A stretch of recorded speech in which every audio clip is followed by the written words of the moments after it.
I will use the extra time to sort of complete the thing that I started on yesterday, which was to flesh out this proposal for AdS3 CFT2 correspondence in a particular limit.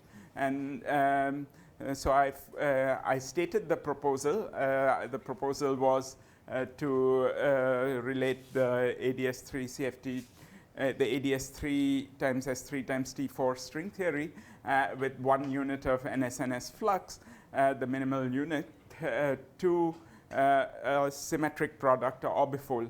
So I concentrated then on the string theory, and I explained the general case of the AdS3 string theory with NSNS flux, but which had some unusual features like this continuum in the spectrum from long strings, etc. But then I began to talk about the k equal to 1 case where this is indeed sidestepped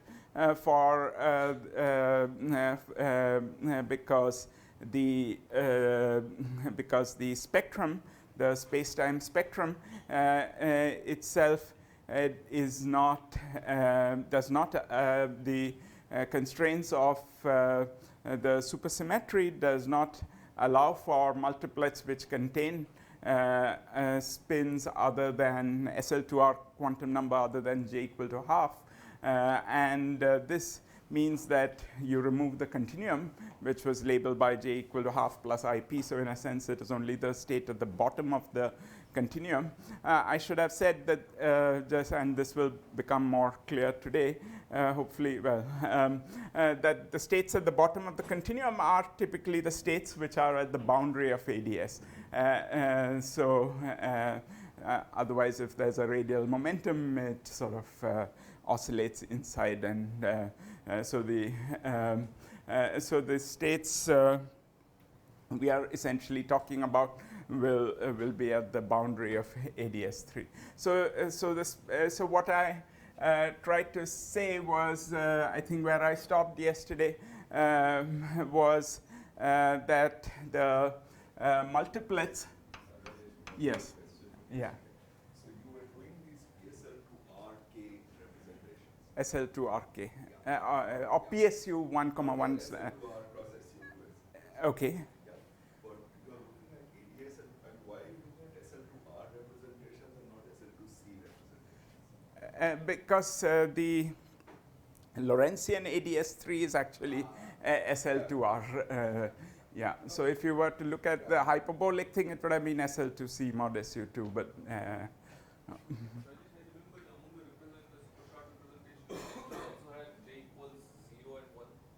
that's part of the multiplet. So it is it's part of the multiplet. So no, J is so you have so that those are descendants. I mean that's all. So there's a small multiplet which has these descendants, and you have so this was the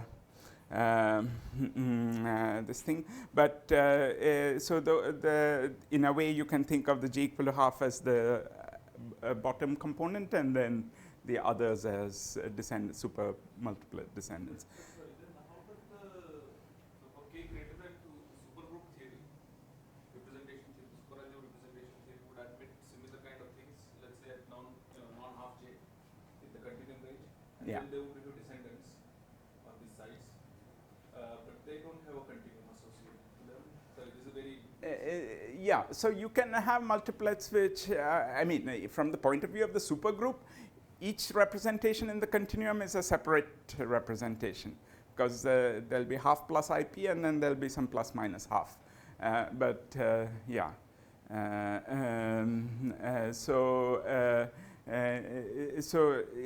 Indeed, from the group theory point of view, these will be there, and they'll be there for k greater than 1. No, but the descendants seem to have 0 plus IP and 1 plus IP kind of things also. Yeah, but that's, so 0 is actually the same as half, because j and 1 minus j are sort of related. So j, yeah. So we were talking about the primaries. And then, of course, when you act by supercharges, that will change the J values. And so that is there. So there will be a multiplet, and there will be things which will go up and down in that multiplet. But when I mentioned about the representations that are this thing, those are the affine primaries that I'm talking about. Sorry, so isn't it the product of two PSL2Rs or SL2Rs? There's a SU1, a PS, yeah, there's a left and a right. That's true. I've always been only focusing on the left, but technically speaking, there are two copies of it, and you sort of sew them in a diagonal way. Yeah, I should have said that. It's sorry. Another one is left. Another one.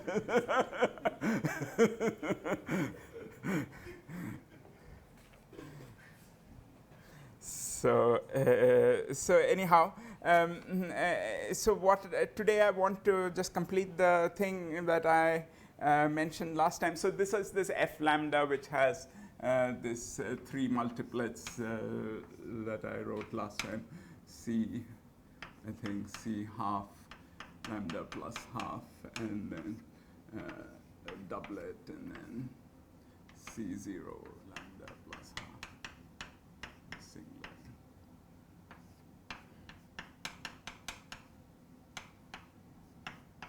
If I'm not mistaken, yeah. So, so there are, so there's a supermultiplet which includes these SL2R multiplets, and that will be the building block together with its. I didn't understand your answer to Abhijit. Hmm. When you were talking about the talking about this without the super business, Right. you listed allowed representations, and as Abhijit was saying, it listed half with IP and then 0 with other things. Right. So isn't it illegal to get one with? So okay, these are the halves. So actually, I think you should probably call them in that notation D, because the D is the same as the. D is the continuous. D is the discrete. Oh, so these are discrete. I mean, from the group theory point of view, they are probably the discrete representations. Because P is 0, you can't distinguish.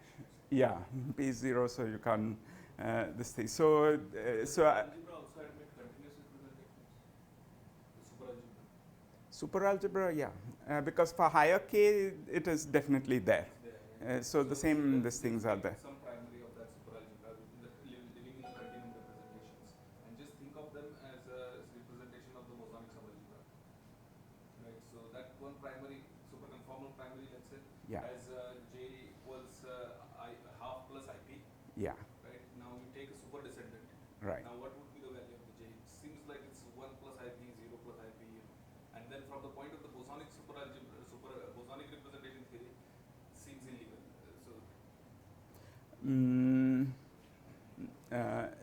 It would probably be some kind of probably a tensor product. Let's see. For the continuum, when you act by a supercharge, what would you get? Half plus IP with this thing. Maybe it's not a reducible. No.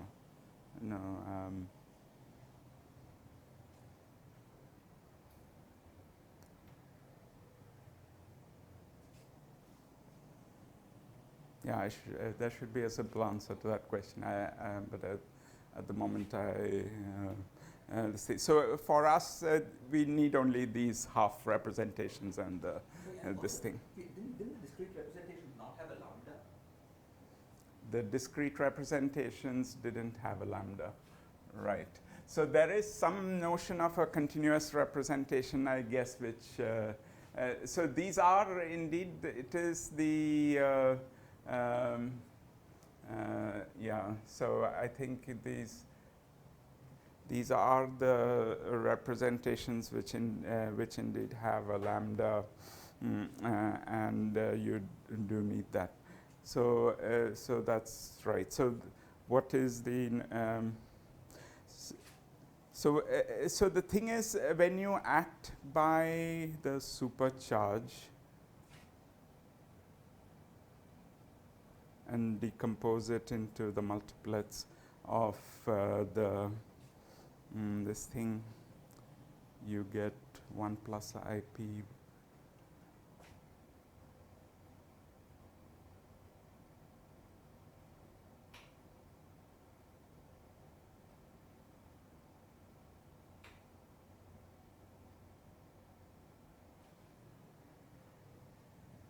J plus, yeah. Is it one of the spectrally flowed representation? No, I know it's not that thing. Spectrally flowed.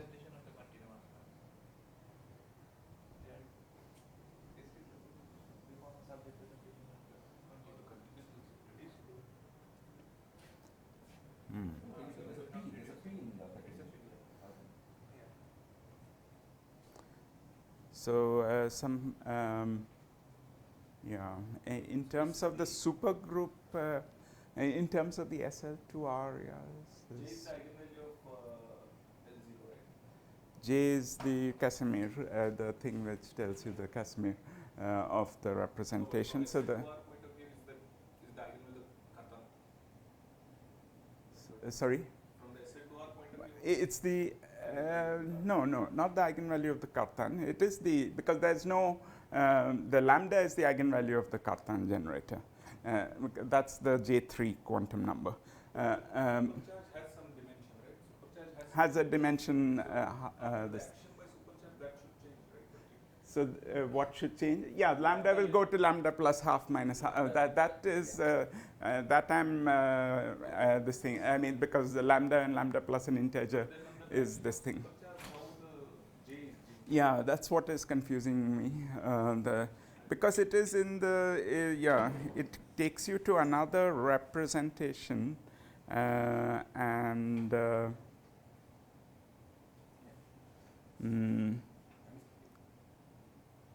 so you're right in, like, in your follow-up question, even in the continuum case, you have half plus IP, and when you act by the supercharge on it, it goes to something else. But maybe it's not a highest weight represent. Okay, let me. That's a good question. I don't know why I didn't this thing. So let me. This is true. It is. There's some sense to understand this as this thing, but so this is the this thing, and then there are these descendants in that multiplet. And so I will focus on this state, which is the bottom, literally at the bottom of the continuum, and then there are these other states which acted upon by the supermultiplet, whatever they are. Maybe the labeling here is not a very accurate labeling. This thing, but that's what defines the multiplet. So you start with this bottom state and then act by the supercharges. So it should be a well-defined question. You take the tensor product of the supercharge thing with this. Probably it decomposes in a slightly different way. So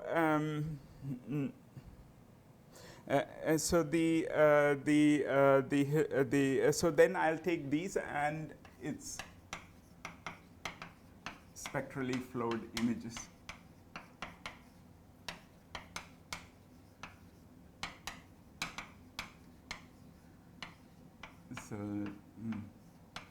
So there are all these multiplets also. So now what I just want to do, and which I was finishing last time, is to just put these together into put these together into a partition function, which then I want to show is the same as that of the symmetric, or which I will just show it. It comes out to be the same as that of the symmetric product CFT. So firstly, let me assemble all the pieces. So this was the PSU 1,1/2 piece at level 1. Then there was the ghost piece, and then there was the T4 piece. So let me write each of these. So the ghost piece is actually the most straightforward. So because the ghost piece anyway is independent of the matter system, it is just some particular one of these beta, gamma, this thing. It essentially has the content. So its job in life, even for general K, is to cancel off two bosonic directions, because that's what ghosts always have to do, the two bosonic directions. And then in the hybrid formalism, it cancels out four fermionic these things. That's because the PSU 1,1/2 in general, for general K, has 8 fermions, and these things in the off diagonal. There are 8 fermions, and then the T4 has another 4 fermions. But physically, you want only 8 fermions. Physical spectrum of the 10-dimensional theory has 8 bosons and 8 fermions. So the ghosts, their job in life is to essentially cancel off 4 fermions and 2 bosons, and which is what those ghosts do. So I will just write out that contribution. So these ghosts are going to cancel which fermions? The fermions from the T4 or fermions from the 4 of the 8? Yeah, there are 4 free fermions, whichever you can want. We'll use it to cancel the fermions from the actually the PSU 1,1/2 actually. 4 out of the 8. Yeah. Some theta functions. I'm just writing it out just so that you know what things are. These are some chemical potentials which I will explain in a moment because. So I put TZ tau. So tau is the usual, this thing which is the chemical potential on the world sheet, the Q, which is so e to the 2 pi I tau. So this is the world sheet modulus. So just keep that in mind. These two are sort of from the space-time generators. So T, sometimes I'll use X, which is e to the 2 pi I. T is the is basically the J3 zero quantum number, the conformal dimension in space-time.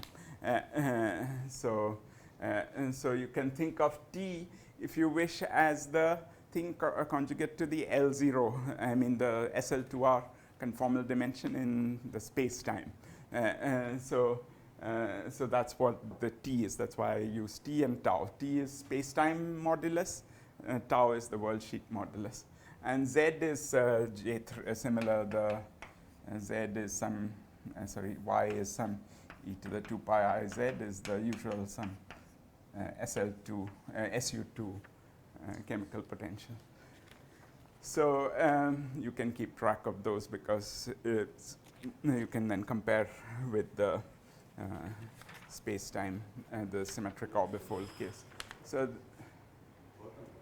Gautam, I think. Okay. So then there's the. So this is one ingredient. Then there's the T4.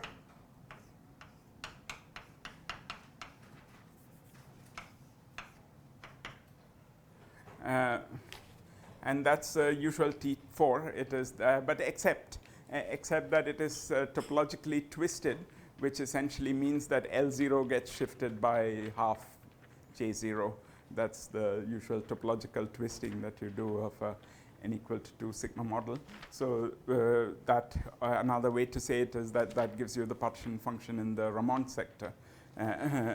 So this is that.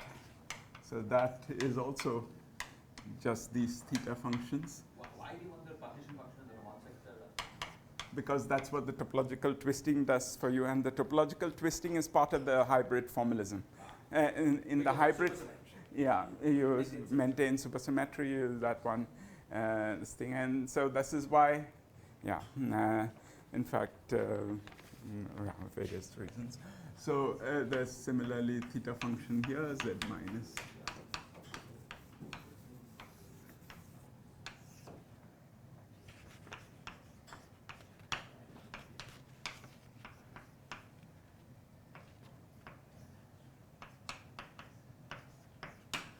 So this is this is again from the 4 free fermions and 4 free bosons, and this is a lattice sum. It's the sort of sum over all the winding modes and the some whatever.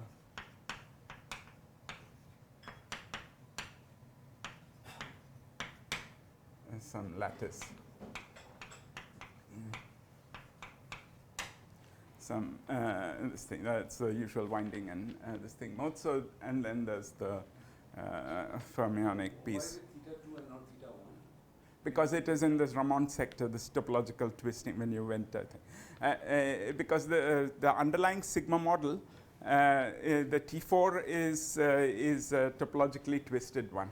So that means the L0 is shifted by L0 minus half J0. So which has the essential effect of going from NS to R. I mean, RR would have been theta 1, and I mean periodic along both directions would have been theta 1. I keep getting confused about which one is which, but this is the huh? No, theta 1 is the one that vanishes. No, okay, maybe I'm sorry. Yeah. Anyway, this is the usual theta function, the one that's appropriate. So J0 is what, please? J0. This one. No, oh, sorry, it's not the J. It's not this J0. Sorry, it's the n equal to 2 super conformal algebra J0. The U1. The U1. And what is that physically here? So there's a T4. So it has there's a global U1 under which the fermions are charged and so on. So it's it's not some space-time. You can't identify that. in T4. It's in the T4. Yeah. It's not the L0 of the T4? Which one? The J03? No, this is the L0 of the space-time theory. No, he was talking about the other thing which I also call J0. No, when I was saying about the topological twist, that's a different J, but that's a U1. It's nothing to do with this J.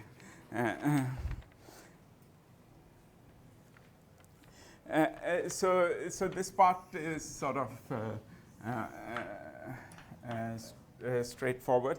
And then there is this piece, which is the piece coming from these representations. So this is the thing which is perhaps more. Why does the torus partition function have anything to do with the SU? With the sorry, one of these was SU. So there is an SU2 which it's charged under because let's see the fermions, yeah. I see. But that's separate from the SU2 of the SU2 Weissomino. No, it is the R symmetry. I think it's the this is the. They're both charged. They're both charged, yeah.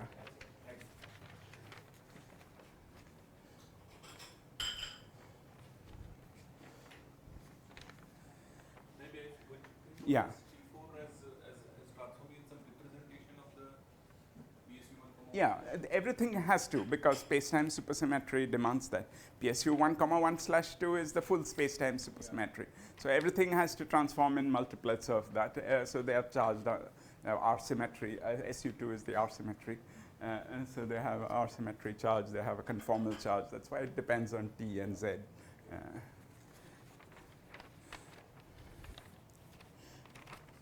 So the PSU 1,1/2 at level 1. So I'll write the character of this representation. In this of the spectrally flowed multiplet. The character is given by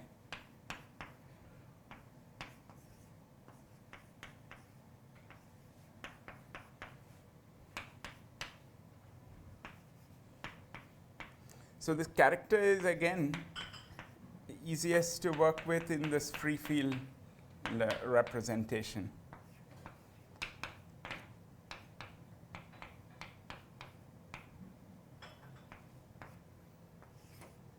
And remember, I mentioned that the free field representation is again that of essentially some complex, two complex fermions and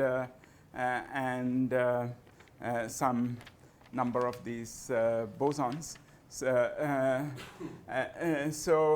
So that's what gives you sort of this piece, and then you have this additional sum.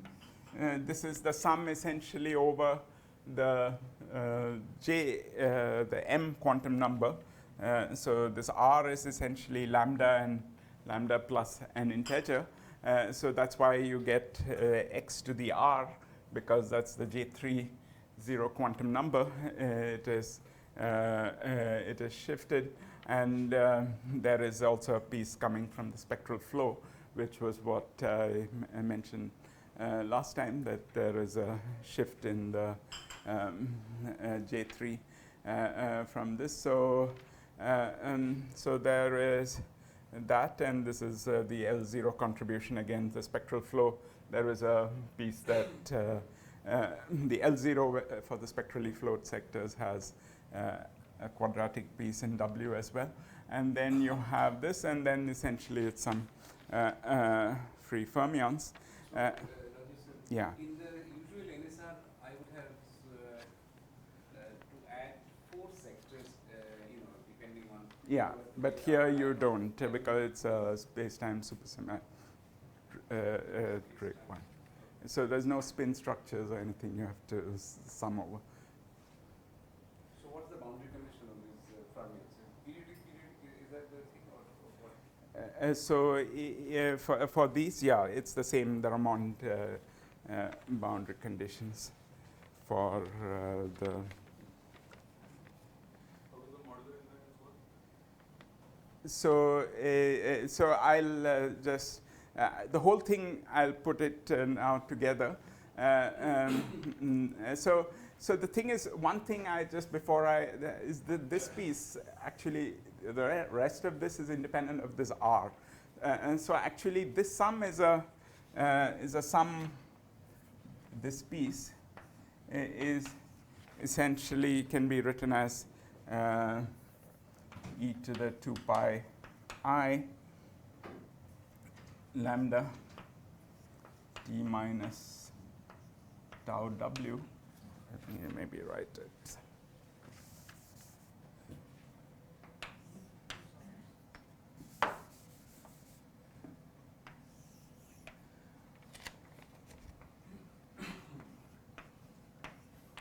This is actually a sum of delta functions, and this will be the first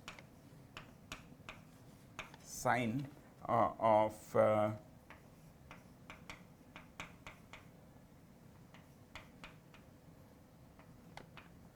there's some phase factor which is not so important. So because this is just a sum over integers, right? So you can write it as a sum of delta functions.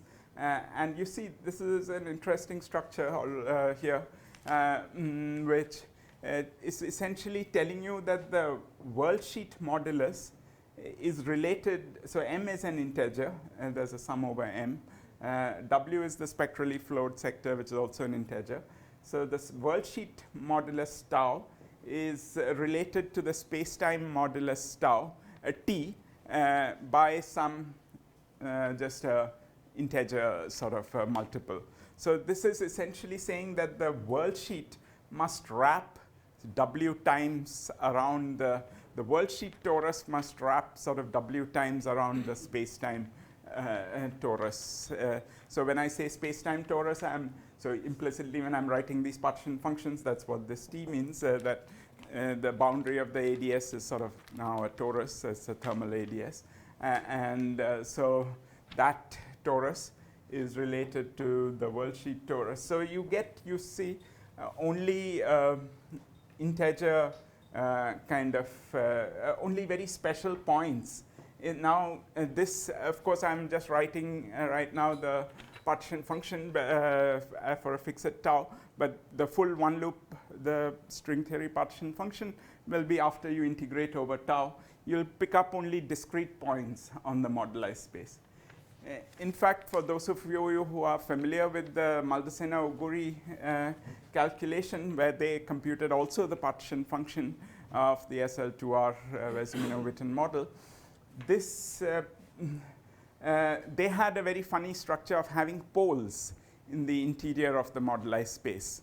And these are precisely the same places where they had poles, except now there are delta functions instead of poles.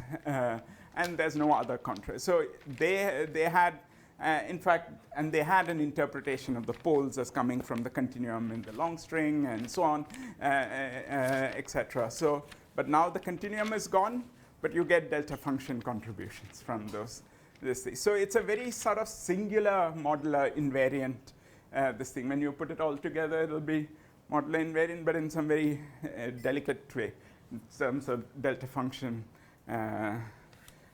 points in the moduli space. So the whole partition function will have only this discrete supports. Sum over M is like summing over images under T of SL2Z. Yeah, essentially, yeah. So It's a S shift. of space and SL2Z is The S of this thing is not yet there. I mean, but the full answer will be some modular invariant answer, which. X dependence is only through this R. Yeah. The world sheet descendants don't. No. There are X's there through. There are T's here.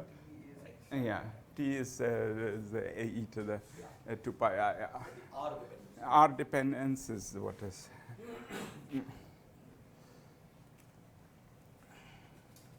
So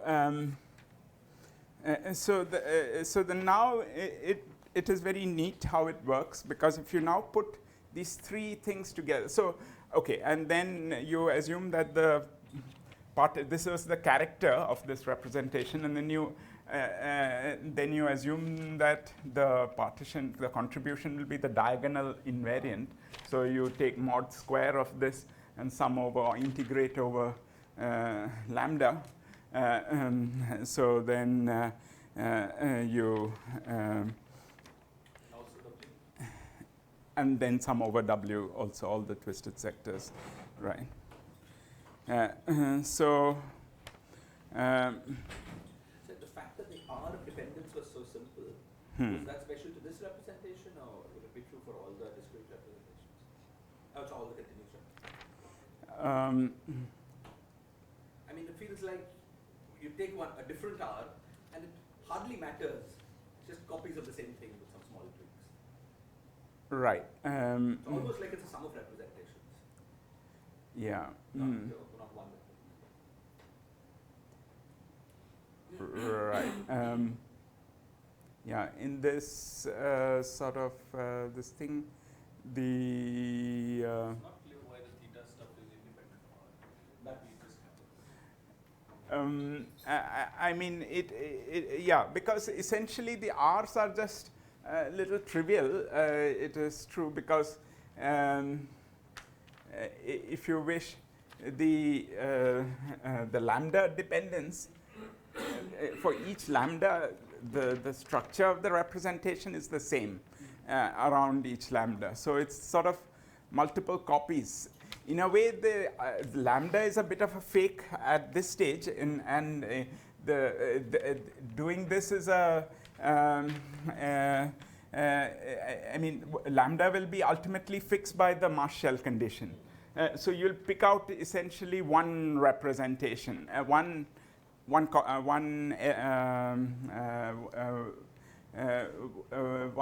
copy, if you wish, of this thing. So Lambda is defined mod 1. lambda is defined mod 1. So you would have to integrate over lambda, but that's what the Marshall condition will do when you, yeah. So why are these part of the same representation? Why doesn't each R give you a different representation? It feels like all the generators are not mixing, or is that not true?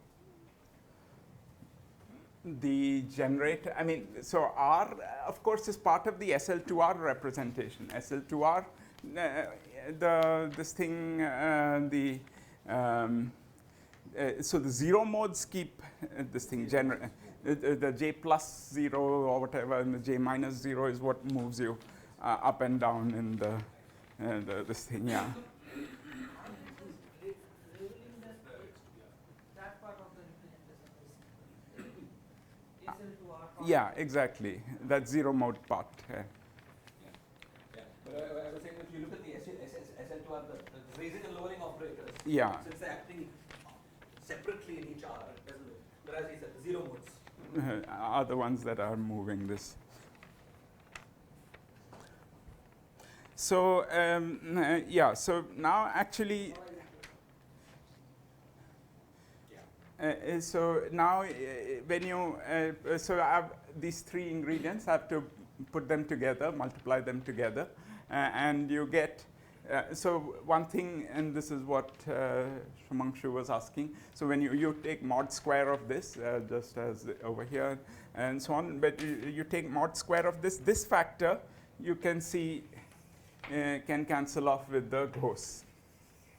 So this is what happens because so already, so let me point out that this is much fewer than a generic AdS3 times S3 contribution would have given, because that would have given 6 directions, 6 bosonic directions and 4 fermionic directions, or 8 fermionic directions. But here you effectively, because of this truncation and on the free field representation, which is in terms of 4 fermionic directions and 4 bosonic directions, you have reduced the numbers of transverse oscillators. And so this, when you just multiply the ghost piece with this piece, there's nothing physical left in the theory. So there are no physical excitations in the AdS3 times S3 directions. Because this, so this part factors, and this cancels with this. Okay, so essentially the contribution is just, so the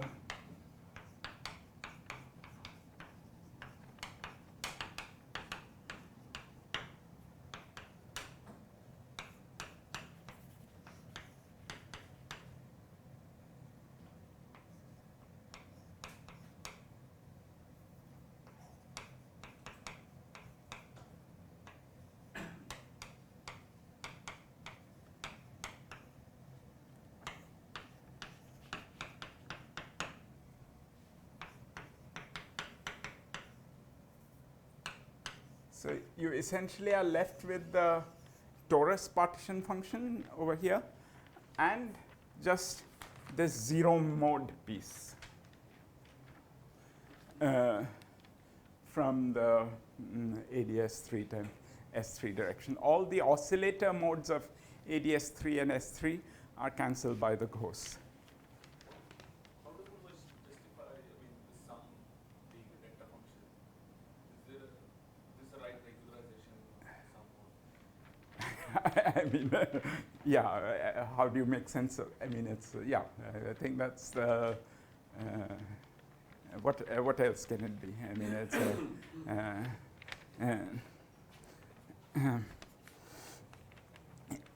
so this is this thing. So this is what, in a way, makes it very unusual that so at this stage the T4 and there's the 0 mode. So this is the 0 mode piece of AdS3 times S3.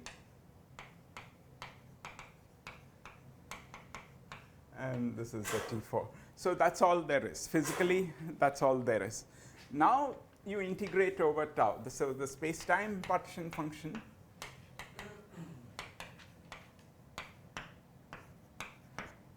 is equal. So supposing this I call this Z world sheet. This is then the usual of. It's sort of like the S3 is -1 degrees of freedom. Yeah. That's what the SU2 level -1 we were trying to make sense in the previous picture, that it sort of it somehow cancels off with the. At k equals 2, presumably it has 0 degrees of freedom. And then it becomes. -1. Yeah. Eats up at 1 degree. Yeah. So so that was the intuition along which we had proceeded in the previous paper, and how we got the same answer there. So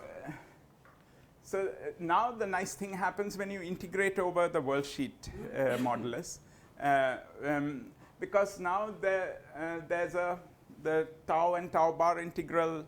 This Probably unformed question, but you know, in normal string theory flat space, this ghost thing there's another way of seeing it, just by gauge fixing. Yeah. You go to light cone gauge and you actually just see the 2 Yeah. degrees of freedom I got rid of. Mm. I was wondering, is there a way like that to see that this part is empty? Yeah. Gauge fixing. Yeah, gauge fixing, as you know, in AdS3 is very. There's probably not. Yeah. Some Metsayev gauge or something. I know they might. Well, it would be sort of nice to see. It might make that -1 more. transparent. Yeah. In fact, this would be useful to see from many points of view, understanding it better, because I think something like this is probably at work even in higher dimension, though I'm not able to. I would like to pinpoint how much. I mean. Okay, I should probably not say.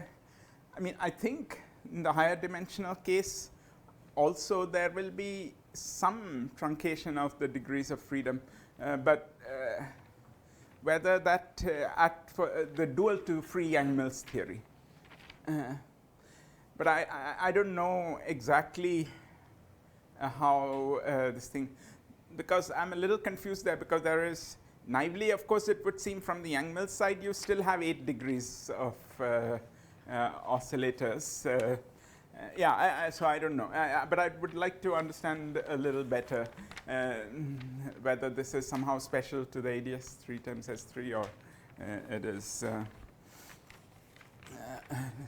So these features are all reminiscent of a topological string. In fact, this sort of these are essentially holomorphic maps. The holomorphic maps from a torus to a torus exist only if the 2 tori are related in this way. So this is already a suggestive this thing, and this one we'll now see. And the fact that there's only a 0 mode contribution here suggests that. This is sort of and we'll see this. This will be a precursor of what we'll see for correlation functions later. But what I want to do is now, when you essentially are doing the integral over tau, is imposing the physical state conditions, and what you get. Is very easy to see, because you actually you can see it in multiple ways. You do the integral over tau. You essentially have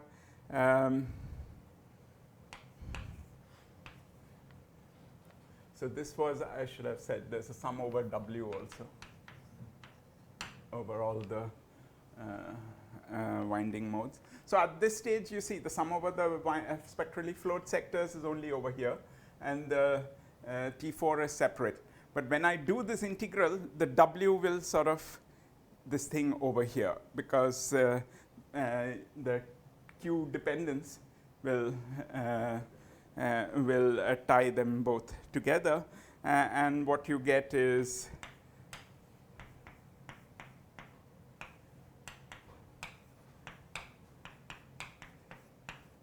it's actually very simple. Essentially, the tau gets replaced by T by W. Which was Huh? the delta? Delta. Yeah, from the delta function, essentially. The sum over m you can do, and so you do all that, you manipulate that a little bit. What you effectively you see is that this T becomes tau by W. Some over M and some over W are kind of on the same routine, right? Yeah, so you can kind of, that's what you use to sort of simplify this. And this prime just means that it's this partition function, but you impose the left-right matching condition. That the oscillator levels are the same mod W. So, yeah, so let me not go into the details of that. But the main point is this, because of this T over W, you see that this now, in fact, and then you can manipulate this a little bit more. But you already see over here that you are beginning to get these twisted like sectors, which are moded by 1 over W.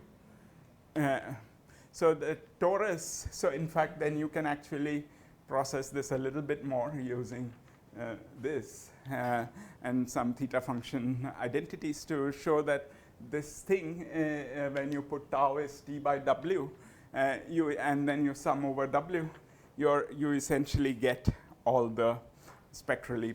So this W becomes essentially equal to the single particle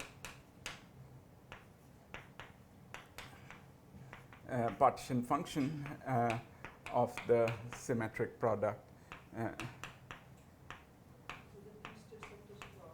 These are the twisted sectors. The W's label then the twisted sectors. So W equal to twisted, W twisted sector.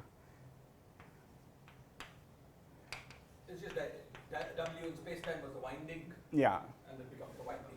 on this thing, exactly.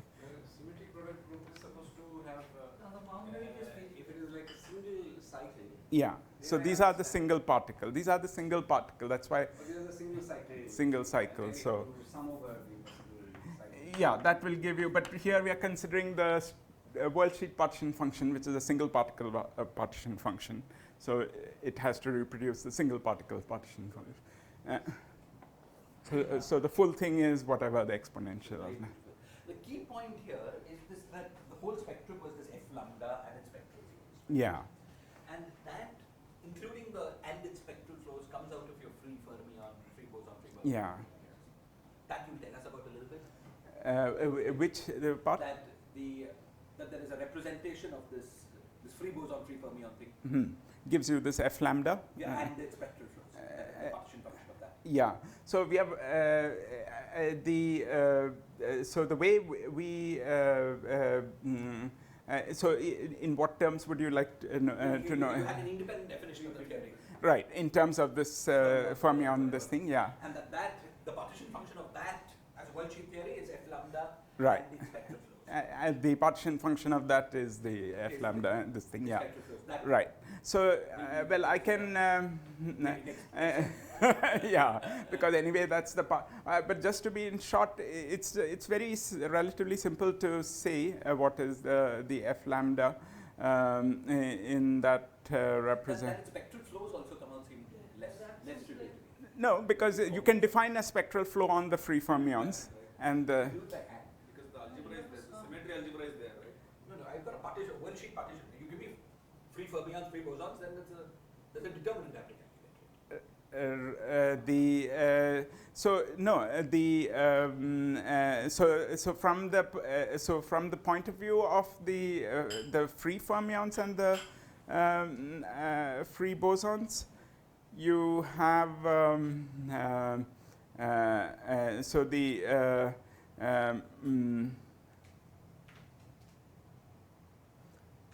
the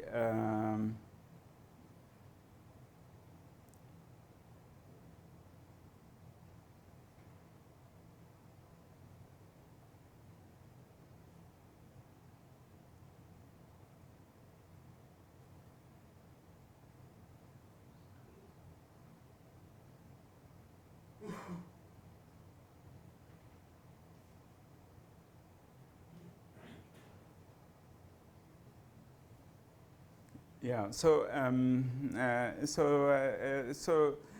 the free fermions, free bosons give you this, but the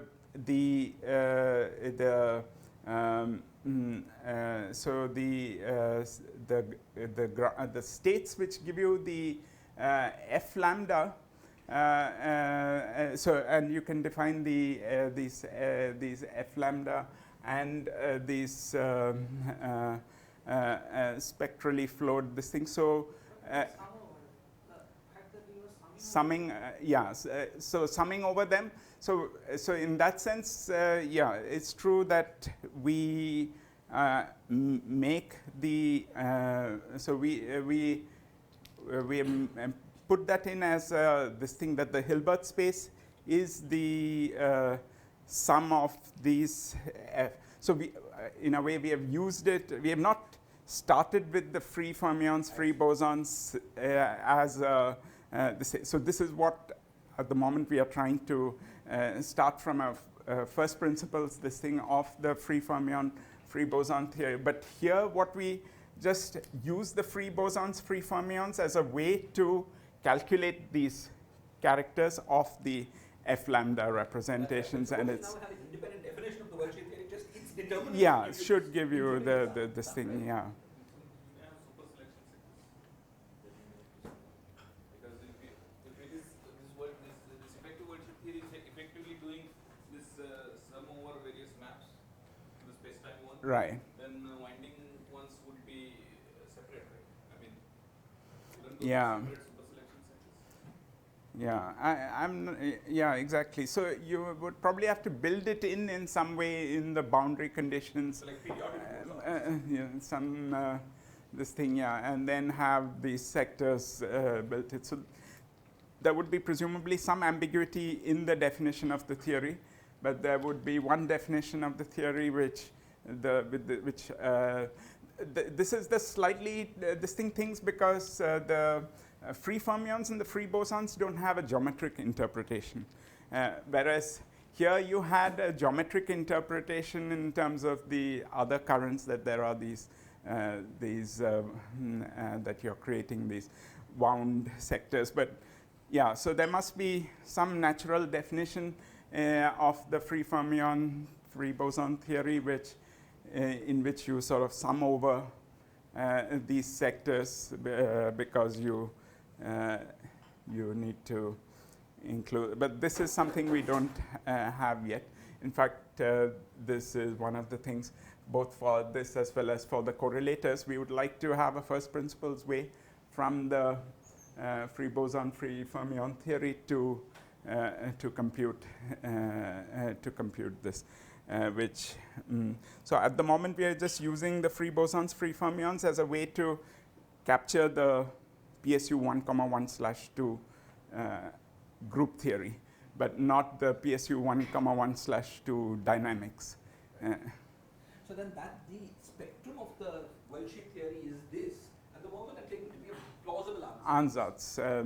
I mean, exactly, because this is the sum over that and its spectrally flowed images, and so it's the same as what Maldacena and Oguri have, except that now you're truncating it. So you sum over all the winding sectors, and then you and this thing, and then right.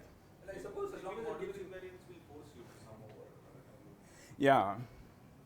So yeah, you need the sum over. You need the modular invariance to. You need that sum over W to get a modular invariant partition function. but the fact that you have only f lambdas is not completely, and its spectrum was not completely clear to me unless because there's no f other yes, things. there's no other. Well, the other things you've ruled out by unitarity. But that was not very clear, right? No, but okay. So then you go back to the free fermions, and then but you want a definition within that free fermion theory. I agree. So this is the thing I'd like to clean up in some sense. That the free fermion theory. How would you just ab initio start with that and derive rules for computing everything in that theory? So what we are doing is a bit of a hybrid. So all the correlation functions are modular invariant and so on. Then it defines a good. Yeah, so that's what is in a sense that this thing. But okay, so so this is what I was planning to do yesterday. So if you want to take a small break at this point, we can do it before I start. And I'll definitely have a chat. And so yeah. Well, I mean, this is just a break. So. So what I did till now was to talk about the partition function and at least sketch how the partition function of the string theory is the same as that of the symmetric product orbifold, the single particle spectrum. So that, as I said yesterday, is a precondition for being able to try to derive a duality. You firstly need to have two systems which have the same spectrum, and then there's a potential to try to argue that they are the same. So far, of course, what I did, it's just the end result just happened to be that of the symmetric product. It didn't give you any insight into where the symmetric product arises or why it kind of comes out of this whole construction. So to get more of an insight into that and to this thing, we'll try to consider, anyway, now we know that there's a 1:1 correspondence. One it's, in the W winding sector, there is the analog of this discrete level matching condition. Yeah, that you get. This Z prime is actually that mod W matching condition. I didn't say that, yeah. But you get everything beautifully.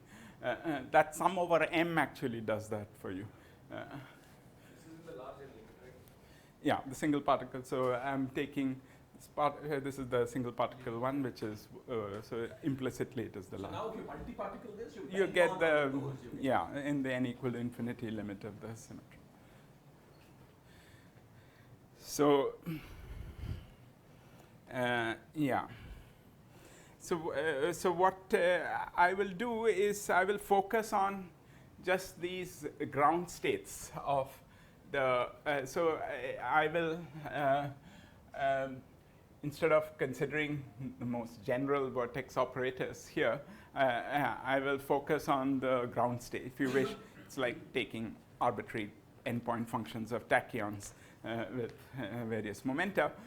So I will focus on correlators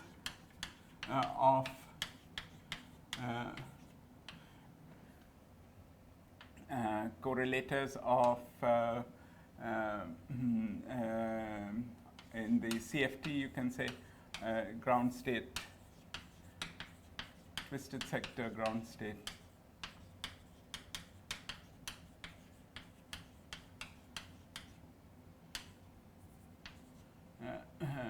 Ground states, so which correspond to spectrally flowed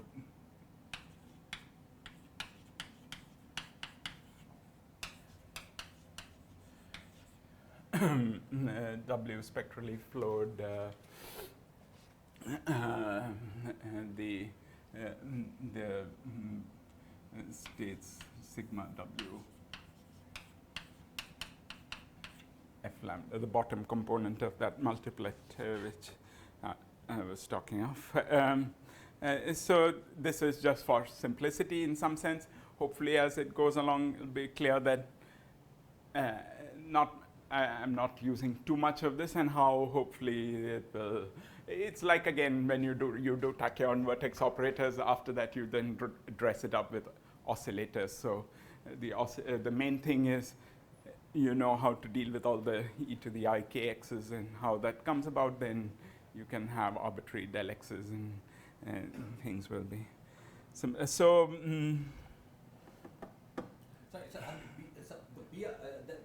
there is a BRST cohomology in this theory. Have you looked at that? no, that's what we are currently. This is what we are trying to do with this whole free fermion.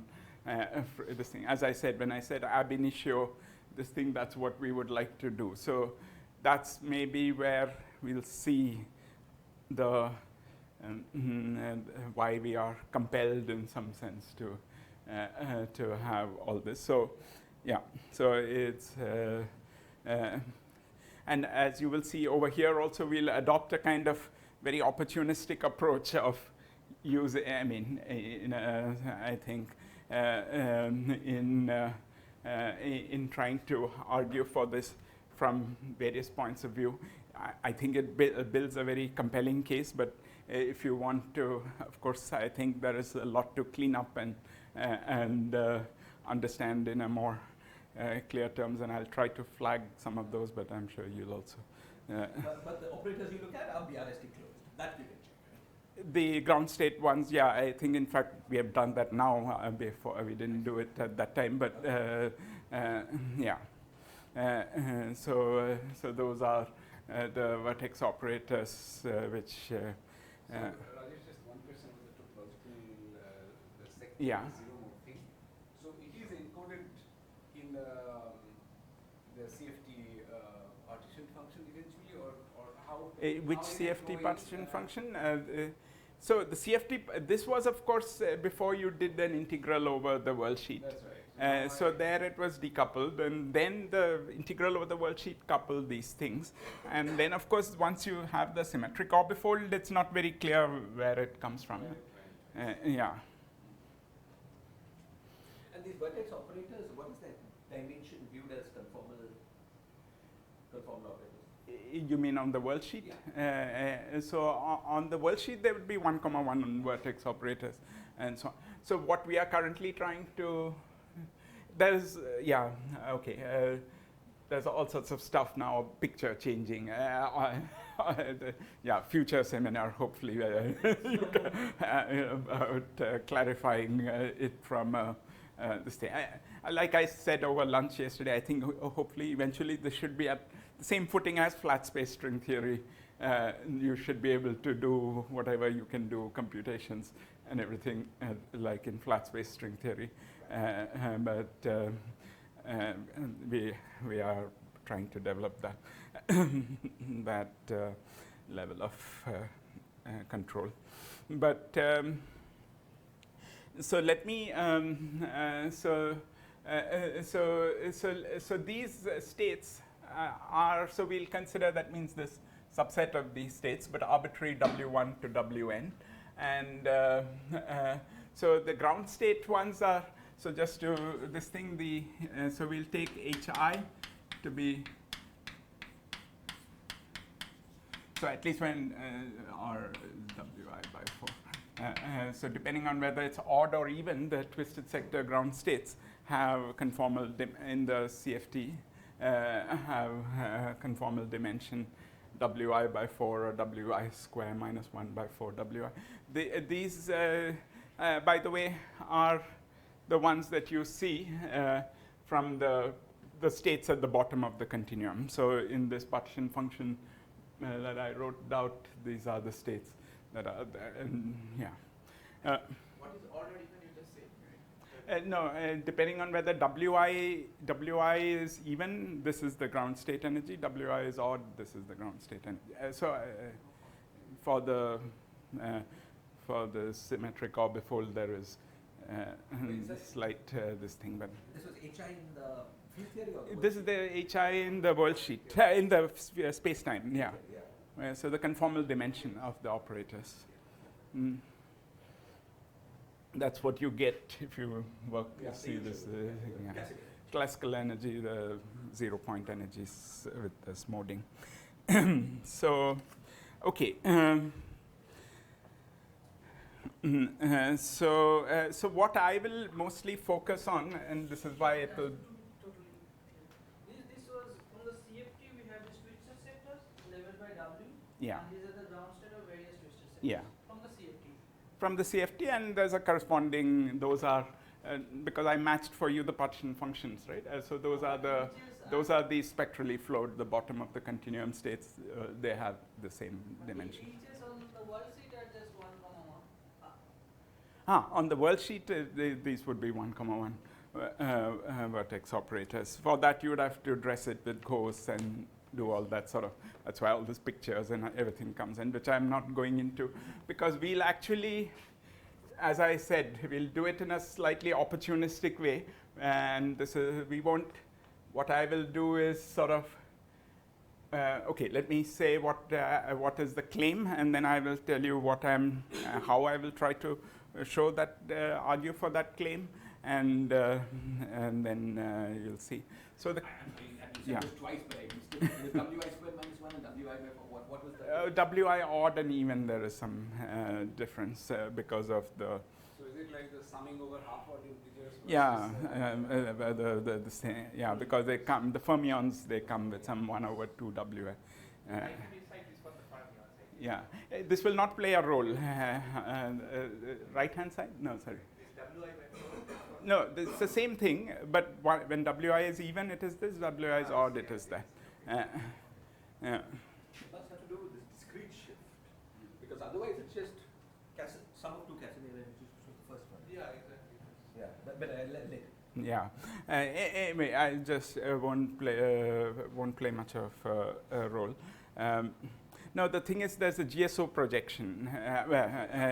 So there's a thing that things have to be odd and even. So yeah. Anyway, it's irrelevant. Actually, I needn't have even mentioned it. So the claim is that these correlators, the world sheet. So I will start from, as I said yesterday, I'll start from the left-hand side and try to argue that it gives you the right-hand side. So the claim is that the world sheet correlators, or the correlators,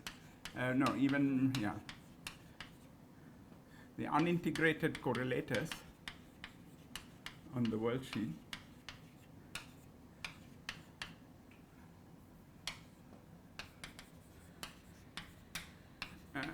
have only non-zero contributions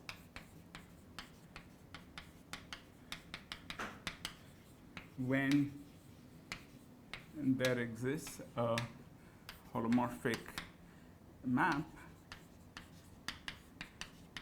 from the world sheet to the so the boundary of AdS3, which in this case is S2. So when there exists a holomorphic map such that, so I'll call it gamma of Z, such that, so yeah, X is equal to gamma of Z, such that gamma of Z is in, for Z near each of these points Zi of the vertex operators, it is Xi plus some number times Z minus Zi to the Wi. Okay, so this is the important part. Let me explain this. So I claim that in this path integral, so the unintegrated correlator in this path integral, there's a correlator in the, let's say in the SL2R theory, or that whole AdS3 times S3 sigma model. I get only non-zero contributions if for those x's, so the AdS3 sigma model has, let's say I coordinatize it by the boundary coordinates and some radial coordinates.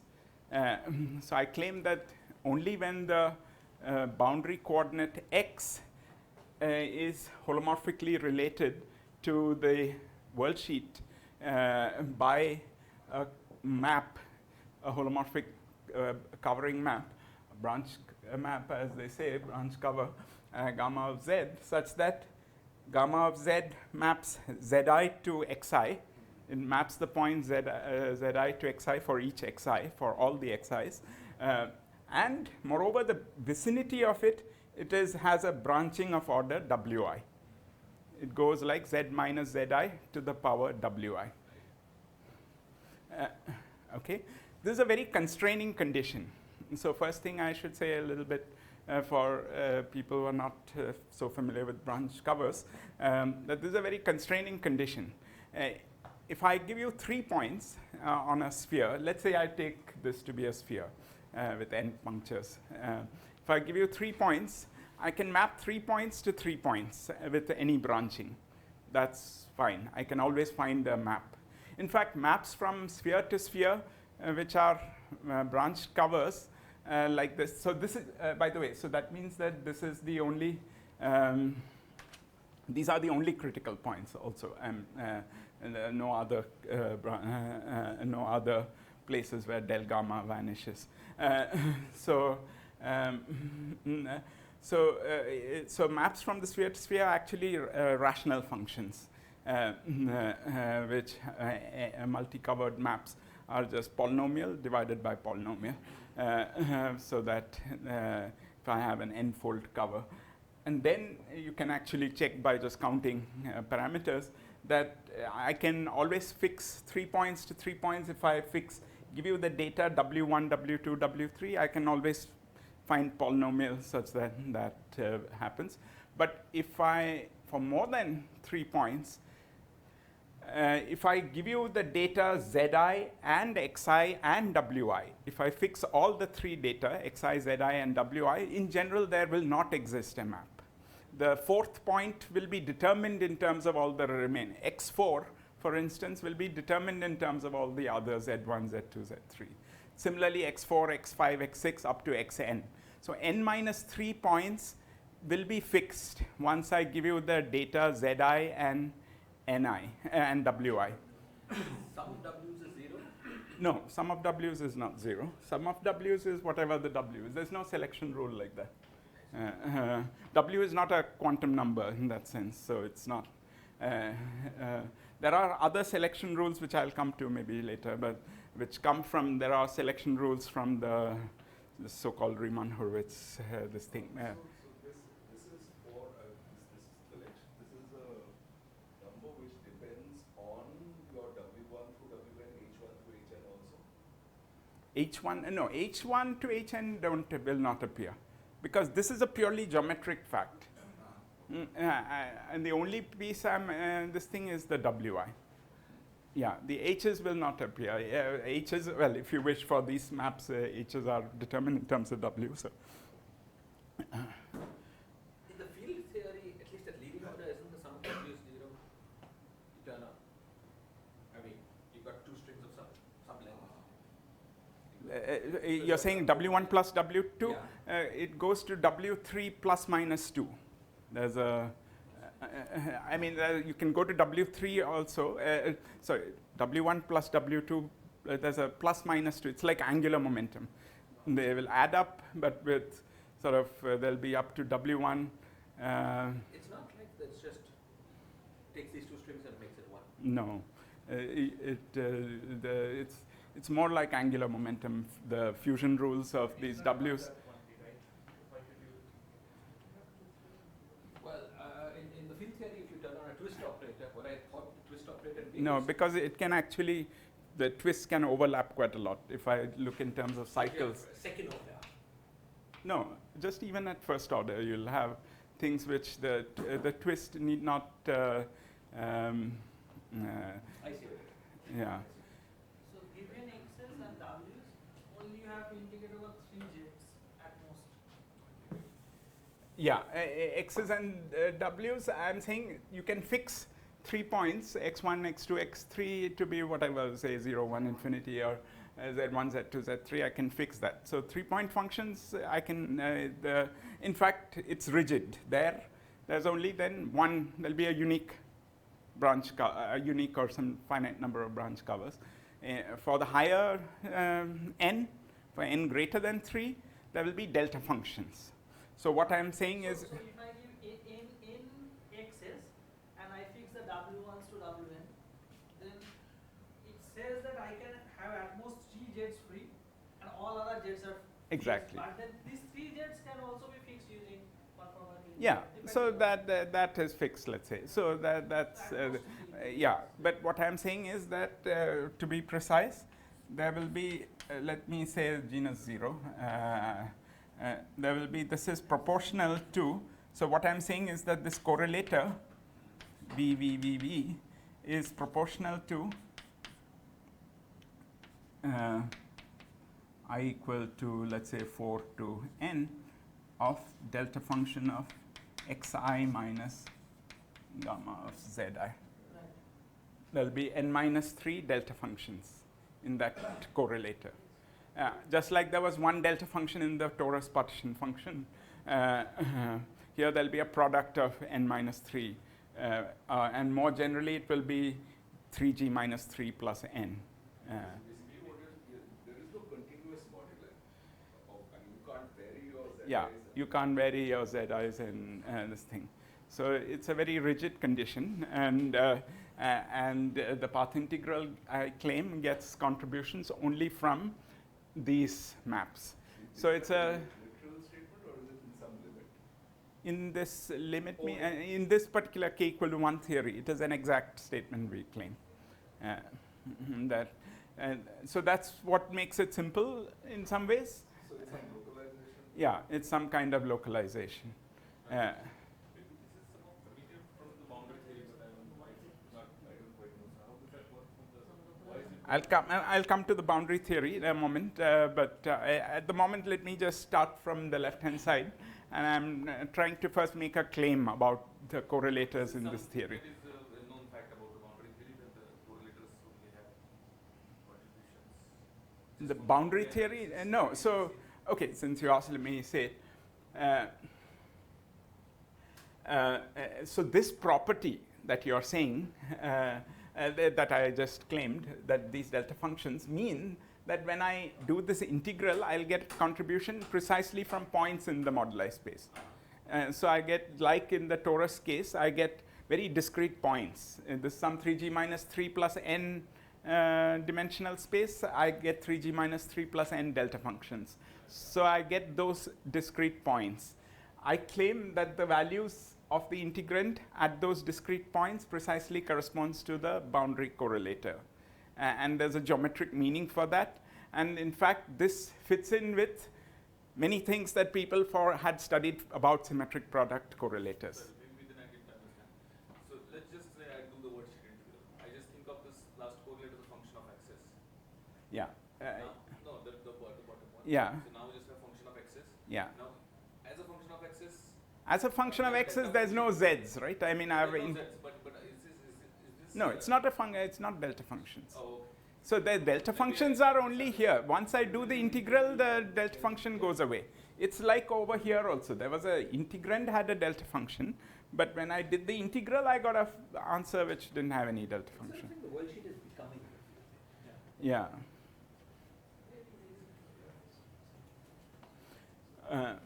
Yeah. So this is the sort of, okay, this thing, so this is the sort of geometric picture that is that the worldsheet, I say let's have Z1 to Z4, I have some map which is specified by the WI, which takes the Zi to the Xi's, and there is this, there's around each of them there is this branching of order Wi. Actually, it will turn out, and this will be one of the ingredients for the argument, that we'll actually work out a classical solution,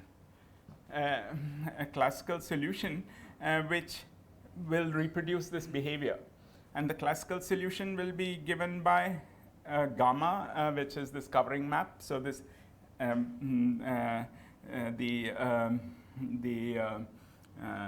boundary coordinates will be given by gamma of z, And then there'll be the radial coordinate, which will be also given in terms of gamma, in terms of some very specific function, which will have this cusp-like behavior. And this will actually be, these are really stuck at the boundary, like Shiraz was saying. That this world sheet is essentially stuck, but there's some profile around it, which I will talk about later. So one can glue these things to find a global map. Yeah, so in fact what I will give is the global classical solution, because this gamma of z is a global map. It is because of the global properties that these constraints arise. Locally I can always find some map like this, but globally I can't have a map from a sphere to a sphere if I don't, and I can't. Lawrence has a paper recently for higher genus where similar things, technically very much more complicated, but he has extended many of the arguments. Some of the arguments that I'll give, which we mentioned in our paper also, so there'll be the way we'll try to argue this is sort of bring together two different lines of argument. One of them will be this based on this classical solution, which actually generalizes in some ways to the higher genus fairly straightforwardly. The other one, which is a more CFT-based, word identity-based argument, is what Lawrence essentially generalized. That's much more technically complicated to generalize, but he did that. So both lines of argument suggest that this is true for higher genus as well. But I'll stick to genus 0. The field theory computations of Lunin and Markov also involve this covering map. Exactly. So that's will be part of the way we will say that this essentially gives you the Lunin-Mathur construction.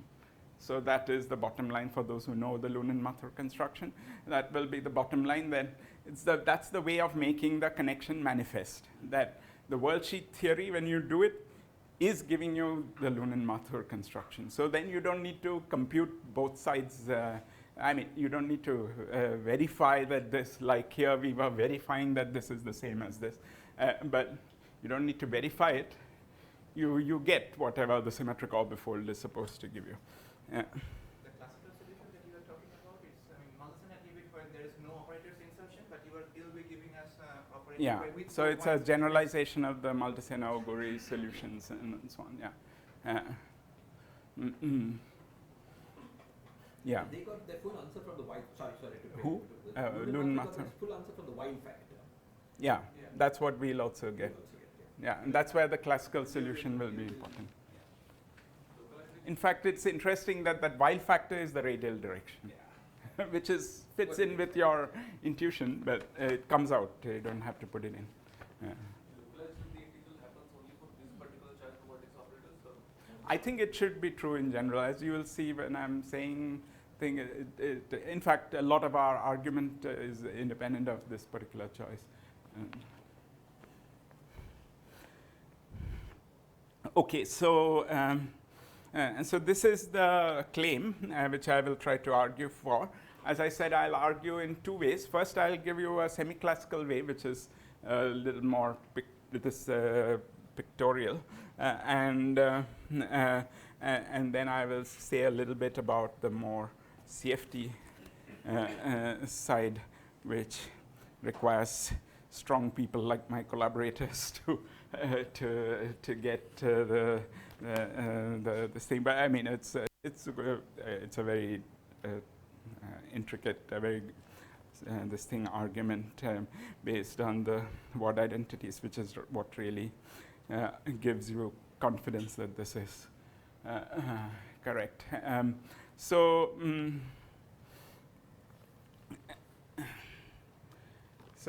okay.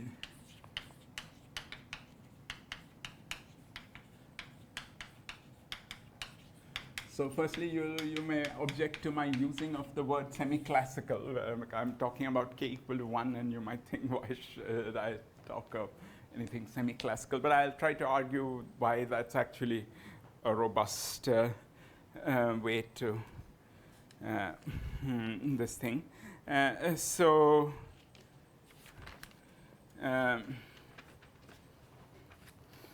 So let me write down this action, which it just.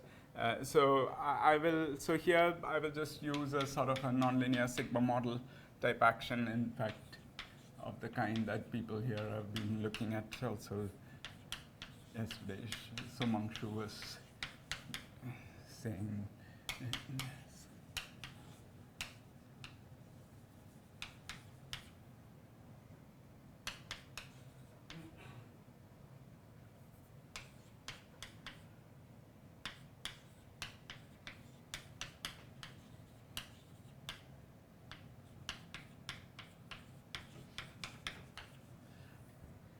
So this is just a first order way of writing out the action which you, if I were to integrate out beta and beta bar, which is quadratic in, I would have got something like this. Let's see, del gamma.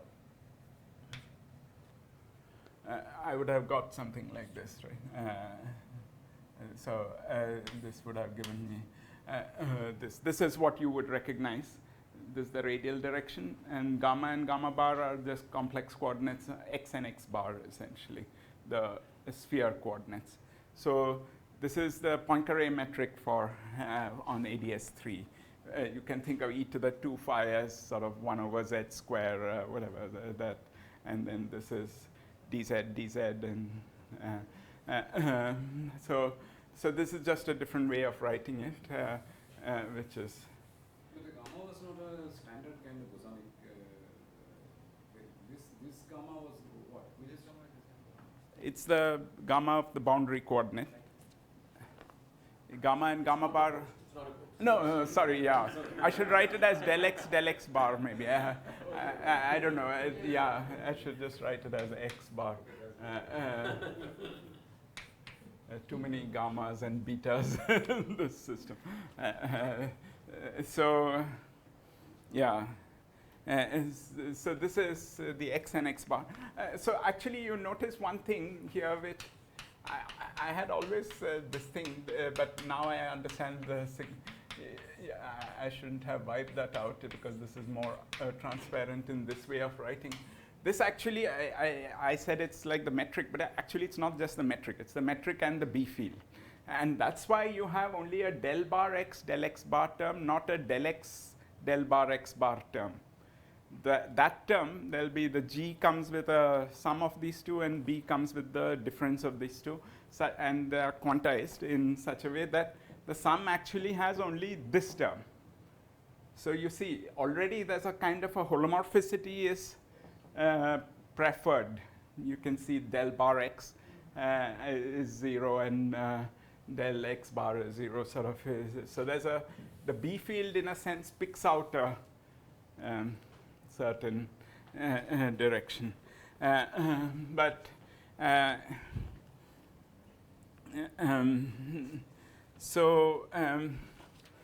So you can actually, this system, I mean, this is just a classical system. You can write down sort of a most general form of its solutions. I don't know whether I should write it actually. If someone wants, I can write it at some point. But if you write the classical equations of motion of this, it's actually very easy to write the most general solution because it is it's given in terms of 3 holomorphic functions and 3 anti-holomorphic functions. And this I'm talking for any k, just classical system. I write Euler-Lagrange equations. I can you have to separate out a little bit to write it out, but you can eventually write it out in terms of 3 holomorphic and 3 anti-holomorphic these things. But now I am wanting to study a subset of this phase space. My goal is to identify the classical solutions which correspond to the bottom of the continuum in this thing. In the states, I want to identify the phase space that you will quantize to get the states that survive in the k equal to 1 theory. The general solutions gives you the general phase space which you quantize to give you are all the general solutions. So But I want to find that, and that for doing that, actually the states at the bottom of the continuum, like I said, are the states which are essentially at the boundary. There's no radial direction, so the only place they can stay is without, collapsing or this thing is at the boundary. So you can find actually a class of states by doing this scaling limit of the original this thing. Again, I don't know whether I should go into all those details. If there's interest, I can. Just for staying at large K, and then No, at the moment they are just classical solutions. Then I will tell you later their validity. So in the scaling limit, what are you letting the radius R go to infinity? Yeah, I'll tell you. Okay, maybe I'll write. So class of solutions, which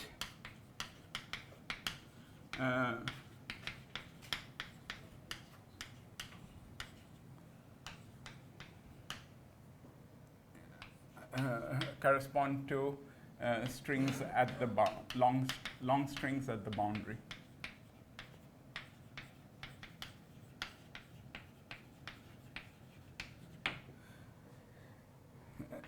So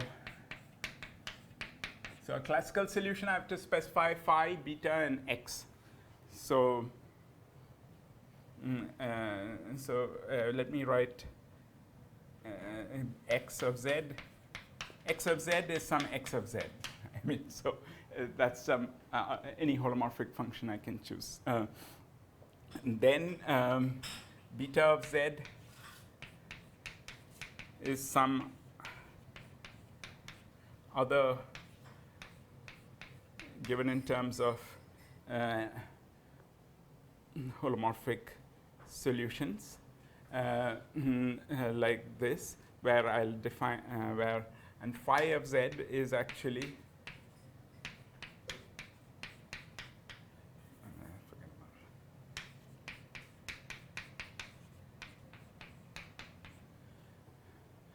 so phi of z is given as a sum of holomorphic and anti-holomorphic pieces. So an arbitrary function sigma of z and its complex conjugate. Beta of z is given in terms of that sigma of z and then another holomorphic function c of z. And finally, x of z is given in terms of a holomorphic function x of z. So there are three holomorphic functions. This epsilon is a parameter which is going to 0. So what was beta, Rajesh? Beta was, if you wish, the thing that when you integrate out, it's e to the 2 phi del x, this thing.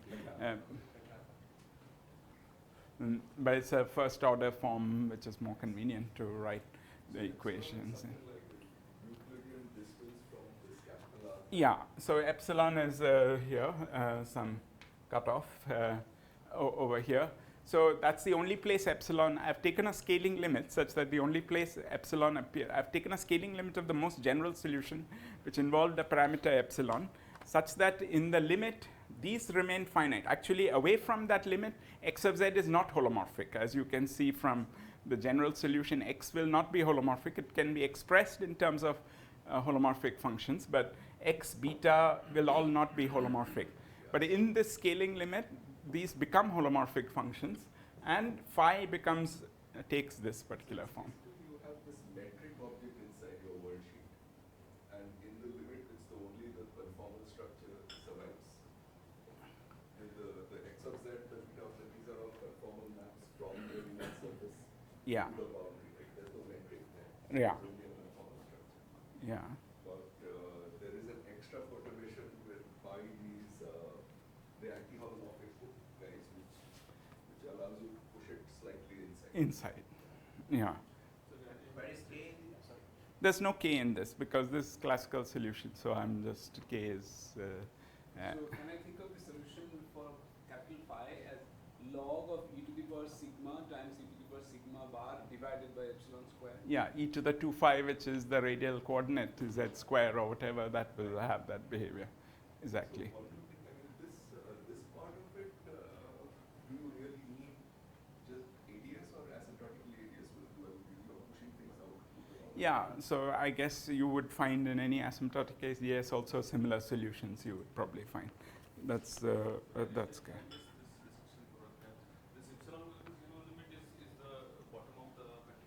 Yeah, I claim that those are the states, and you can see that in many ways.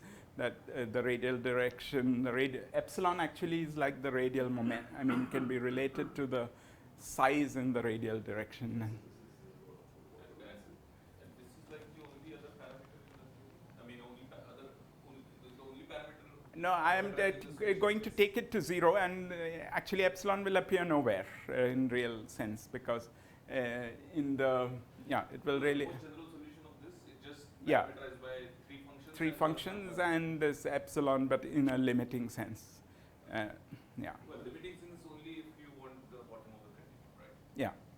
Yeah. So it's not the most general solution. It's a scaling limit of the most general solution, which I claim is the phase space that you need to quantize when you are looking at the boundary states. So is it okay to think of this spectrally also at the bottom of the spectrum, or is that what? Yeah. So these are the configurations which correspond to the states at the bottom. So this thing is, so for instance, the ground states of the twisted sector. Said this before, yes. The conformal dimension of the operators. I have not yet, that will be there hidden in the x of z and sigma of z and so on. Because you can write down the conformal generator is this, can be expressed in terms of these betas and x's and phi's, and it will have whatever value it has. In fact, I'll just write down. So if I consider the following solution, x of z is z to the w. Just the simplest solution. X of z is z to the w. Phi of z, z bar is minus log epsilon, minus w minus 1 by 2 log z, minus w minus 1 by 2 log z bar. And there's a similar expression for beta, which I have not written. But if I consider this solution, I claim this has exactly this energy for the ground state. So this is the solution which, so this has a branch point of order, this thing at 0 and at infinity. So it's a 2-point function. It's a solution corresponding to a 2-point function, but where there's a branching of order w at infinity, and then there's 1 at 0. So in the cylinder, if you are this thing, and then there's a phi which is given by some logarithmic profile. So this is the configuration that this thing. So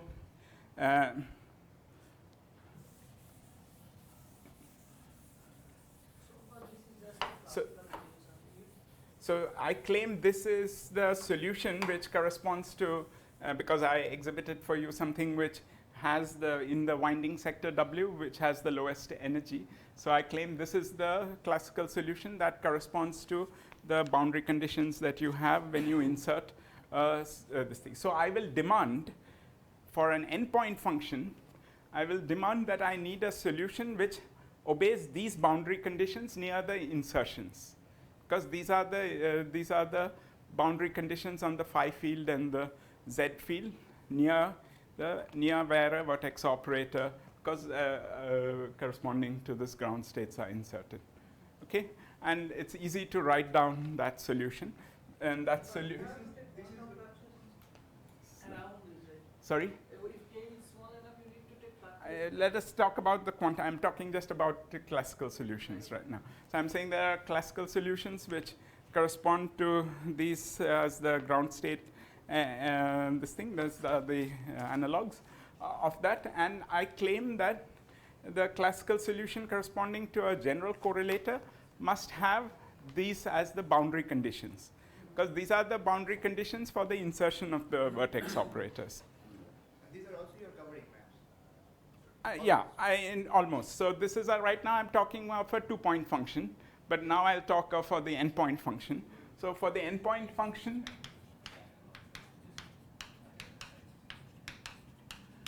the solution is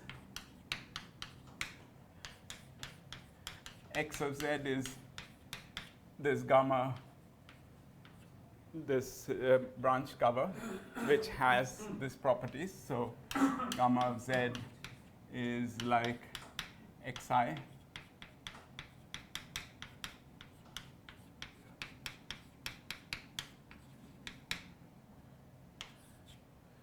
And this phi is also very simple.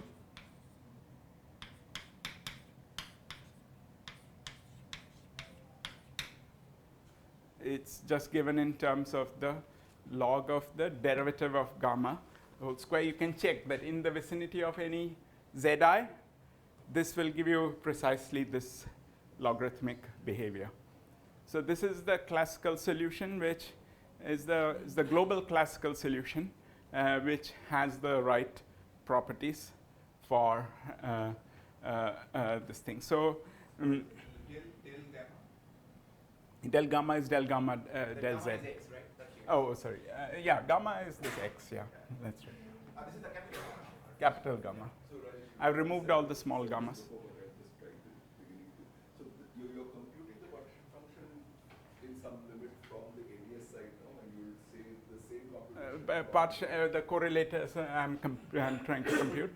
The moment I'm looking at the classical solutions and this thing. So The same thing will be from the other side using the coordinate.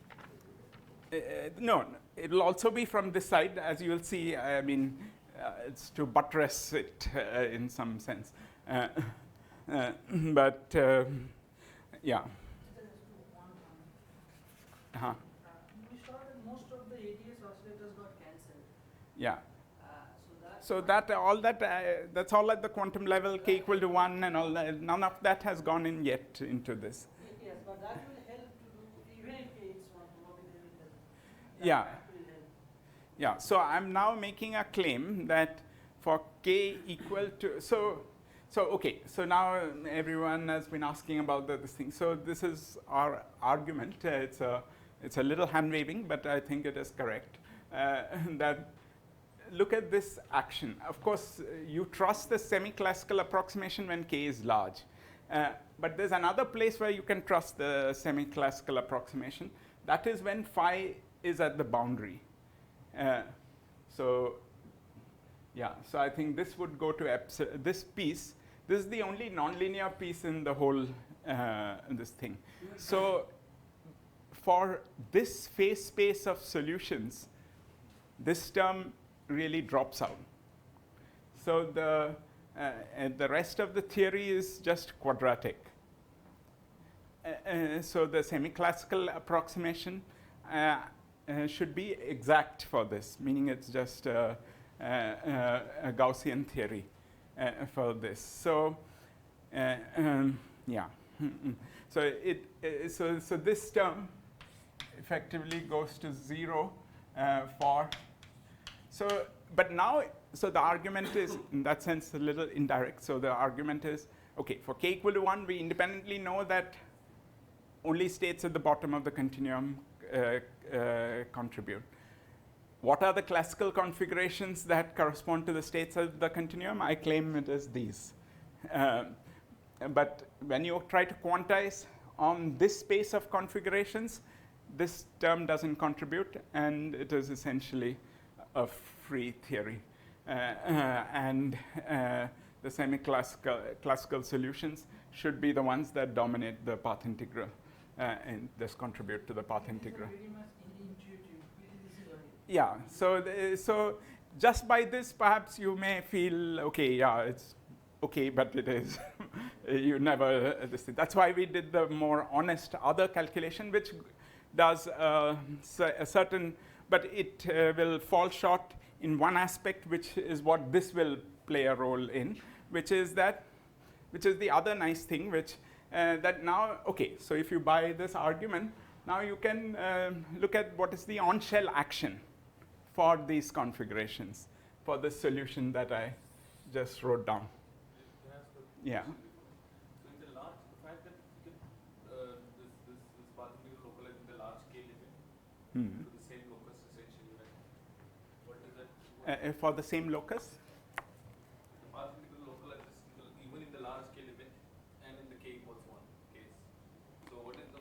but not on this locus. For large K, it won't be just these configurations that will contribute. There'll be many, or the whole continuum, all that will contribute. In fact, for large K, I think Maldacena and Oguri had an argument, and in fact, that's an interesting point, because in fact, they used a semi-classical argument at large K to compute their correlators. If you look in their third paper, they compute correlators for point function and so on, and they do it from a CFT point of view. They use CFT results, but they also have a way to understand that thing in the semi-classical result, and though they don't say it in that way, but if you look at and they do only 4 points, if you look at this thing, they are actually, they get poles. So once again, just like we had delta functions here, they get a pole. Of course, again, they looked only at the 4-point function, and with winding sector 1 or something, you get exactly a 1 over x minus z to some power pole from a semi-classical argument, in which they had to integrate over that continuum because the continuum was there. So they integrated over the continuum. That gave you the pole. And here you get a delta function. Again, exactly analogous to what you have for the torus. So they did use that, and they got this thing here. I claim because you have only at these, you get delta functions. So the large K theory is also practical. Large K theory, yeah, you can analyze semi-classically, and at least for many of you reproduce many of the qualitative features, which is what Maldacena and Oguri heavily used that. The duality, the other side. Other side, we don't know what it is. Why did in this computation, earlier K1 was very special, but here it looks like for this class of solutions, this interaction will. Yeah, so the way I've built in is that because it's only for k equal to 1 that it makes sense to focus on this class of solutions. It's indirect, it is kind of using this thing, but if you use that, this thing that for k equal to 1 only this class of solutions should contribute, then this is this thing. Yeah, so okay, I understand. I have the same this thing, but so that's why, as I said, if it was only this, you may feel a little nervous. But I think that's why we buttressed it with this other word identity calculation. But as I just want to finish one thing before the semi-classical discussion, which is that the on-shell action is actually very, so I said you get, if you buy this, you drop this, these vanish because these are holomorphic. The only term comes from here, del phi bar. And for that, phi is this. And del phi, this term doesn't even come. So it is just this. And this we'll see is the Lunin-Mathur answer. So it's given in terms of the covering map, e to the minus. So it reproduces the right weight of the computation, which will eventually match with this. So this is just a advanced version of saying that.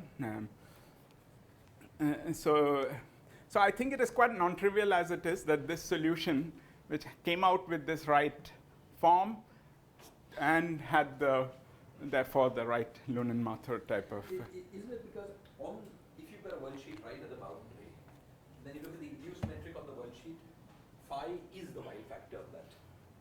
On that world. Yeah. That's the thing. So that's the world sheet, but the Lunin-Mathur, so that's what the. Very interesting. It's just the boundary, the bulk version of the conformal map. Yeah. Okay, so that's the semi-classical argument. Let me just sketch for you the this thing.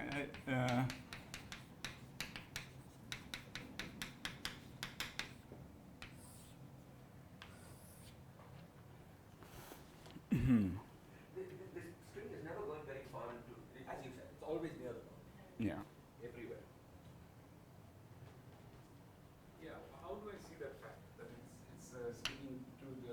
because epsilon is going to 0. So phi goes to plus infinity in my coordinates is the boundary. That was the meaning. Yeah. Phi e to the phi is z or something. Yeah. 1 over z. But for large scale, the long strings can go inside, right? It starts from infinity, Obviously, but yeah. for k equal to 1, it's Yeah. always So I have restricted to localized. those where there's no radial There's no momentum. radial momentum. Essentially, the degree of freedom I have dropped is the radial momentum degree of freedom. Because I have not really, I have 3 holomorphic functions still. But I have dropped the radial momentum degree of freedom. It's like the B field is pushing it out, and there's no radial momentum to bring it in. Yeah. So I was just, I mean, so for k greater than 1, this will be just xi minus gamma of zi.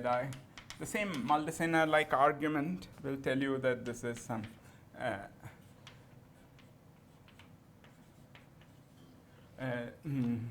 this thing.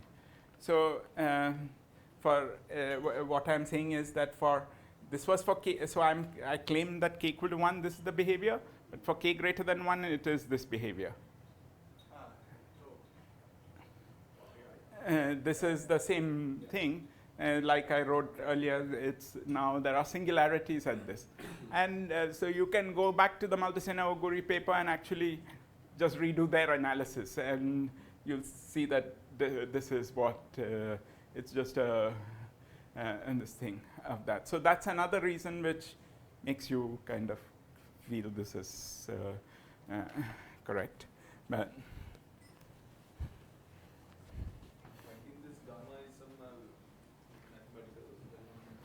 yeah, I mean, in general, you cannot do it explicitly, as you have to solve polynomial equation. I mean, for sphere to sphere, it's there's an algorithm. There's a simple algorithm because it's some nth degree, polynomial,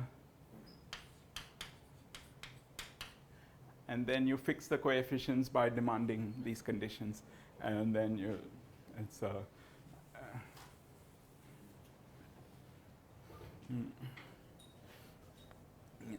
for w equal to 1, it is very simple. That's why x is equal to z. So that's the covering, but that's a trivial example. But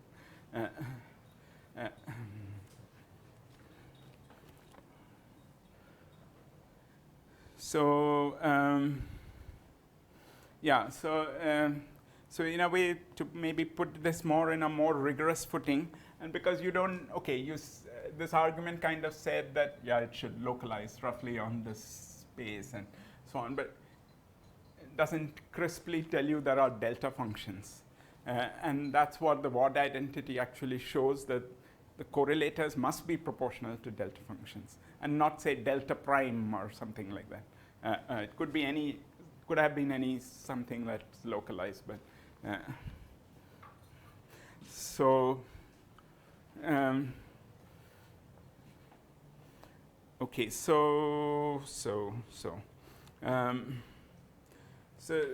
yeah, so the main thing is to use the kind of Ward identities that you normally use in unflowed sectors, but now on these spectrally flowed sectors.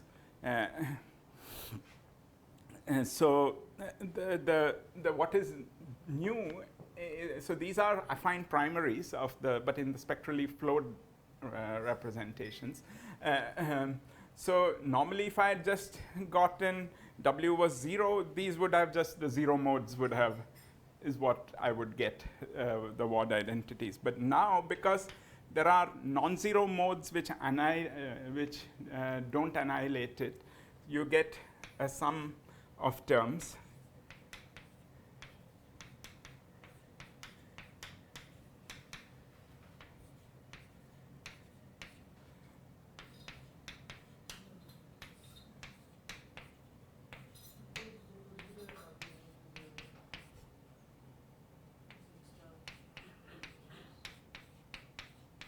So yeah, so it's just 0. I mean, the ZZ bar I was putting, but yeah. So normally you would have gotten something like this. But now you get, yeah, so I'm mixing various things. I should have probably, there's an X dependence, that's what, you can put in an X dependence now in the J pluses because it's more natural to do. Okay, let me just be a little this thing. Because anyway, I want.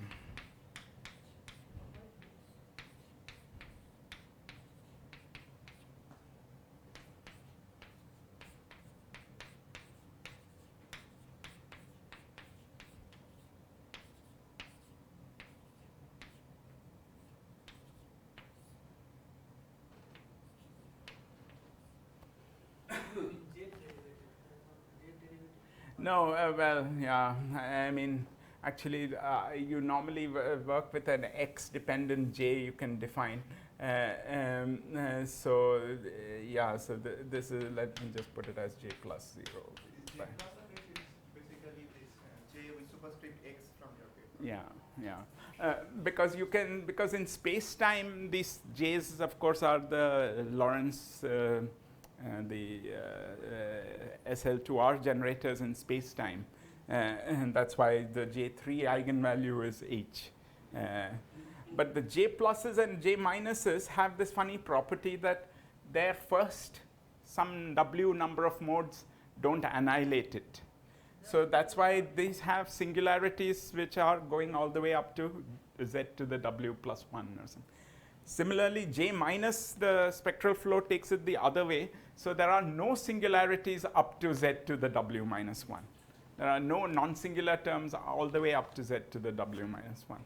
So these give you, these are constraints on the correlators because you can then look at the global ward identities and This pushing of singularity, is it because it is covered in on the other sheet? So you have the first sheet, on the first sheet. no, this is just spectral flow. This is just spectral flow because spectral flow, if you remember what I wrote yesterday, J plus minus of M is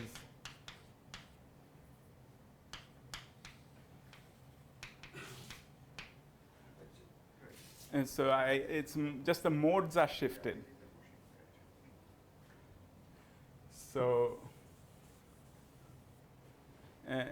so this is just, this is why no one had really computed, even Maldacena and Oguri hadn't really computed, hadn't given away, I mean, even for k greater than 1, how to compute correlators like this is not an easy task because the vertex operators are not quite the this thing. But the nice thing is you can actually use this. So these are unknowns.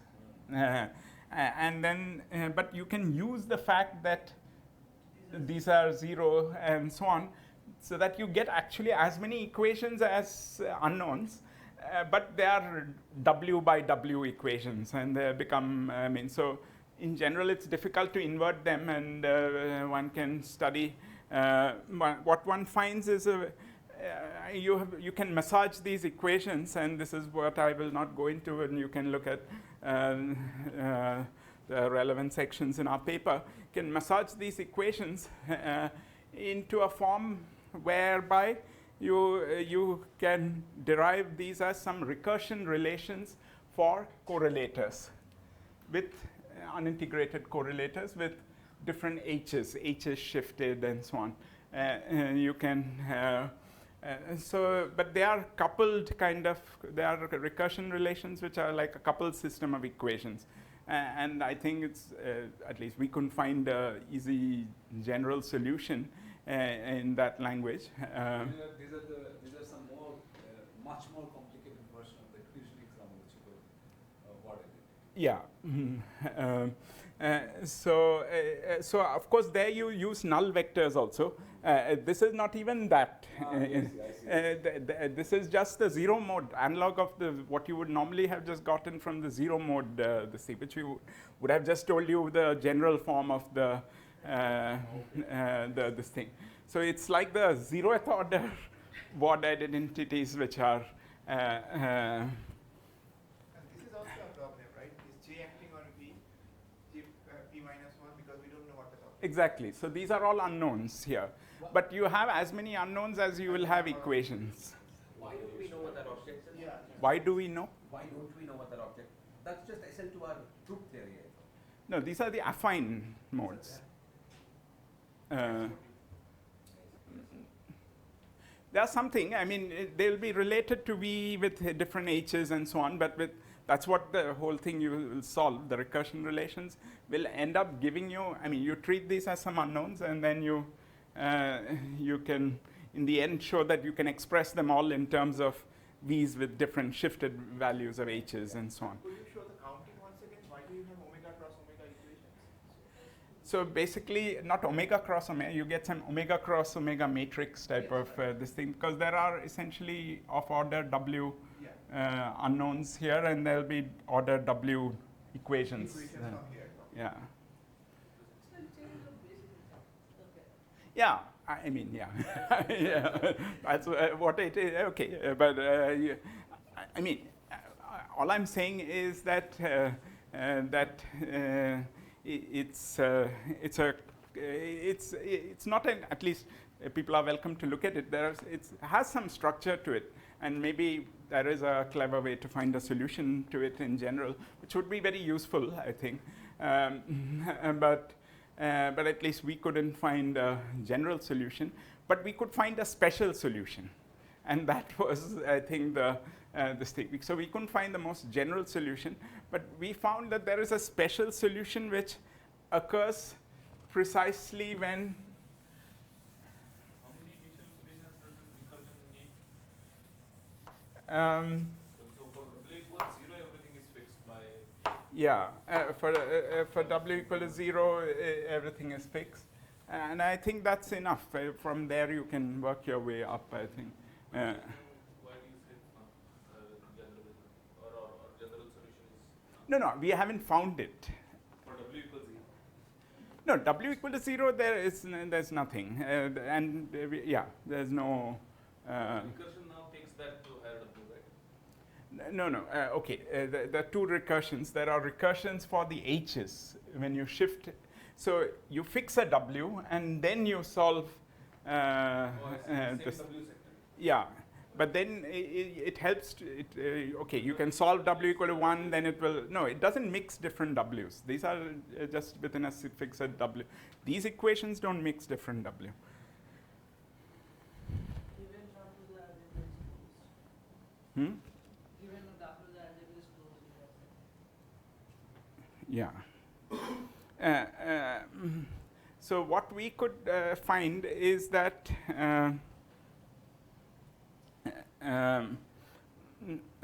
so if there is a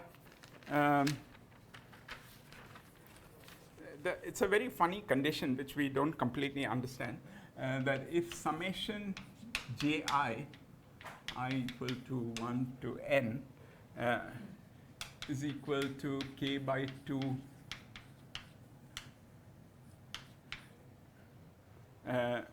plus n times n minus 2 plus 1. Are you doing a 3 point? No, n-point function. Yeah, 3-point function, it is relatively, I mean, it's still complicated, but when we have actually explicit expressions where you can solve for small w's, at least we can this thing. But the non-trivial thing is to see the delta functions. 3-point function also, there is something non-trivial that you want to see that it gets contributions only from that covering map, but that there is a unique covering map, and that we could do. But for endpoint functions, as I said, we couldn't find the most general solution, but if the ji's, which are the quantum numbers for this these things over here, yeah. Sorry. Let me just for some reason W equals 0 case, which is known, and that gives you delta functions. No. W equal to 0, you don't have anything. In fact, W equal to 0 in this k equal to 1, there isn't in any physical state even. So in superstrings, it's projected out. because W equal to 1 is the untwisted sector in the symmetric orbifold. Not W equal to, there's no such thing as W equal to 0 in the symmetric orbifold. So, yeah. So is it only semantic similarity, or is this really a Riemann-Hurwitz relation? No, it's not the Riemann-Hurwitz relation. That's a different, no, it's not a Riemann-Hurwitz relation. That there's another one which will, that is there. Yeah, it looks a little bit like that. What I wanted to say was, so this is like a purely spectrally flowed this thing CFT analysis, but if this thing holds, then there exists a special solution. Yeah. Sorry, I mean, let's say I take some non-zero W, Hmm. okay, but I use word identities corresponding to the tilde j's of that of the. That's what we are doing. No, the I mean, yeah, meaning it's J and J tildes are just related by Yeah. this. No, okay. So let's say I have vertex operators considered with W equals 1 or W equals to 2 or whatever, but identical. Let's say same W's for all of them, and then I use the J tilde of that W equals 1 or 2, whatever that I picked for the vertex operators. Now those word identities would be. Those will give you the global part. Huh?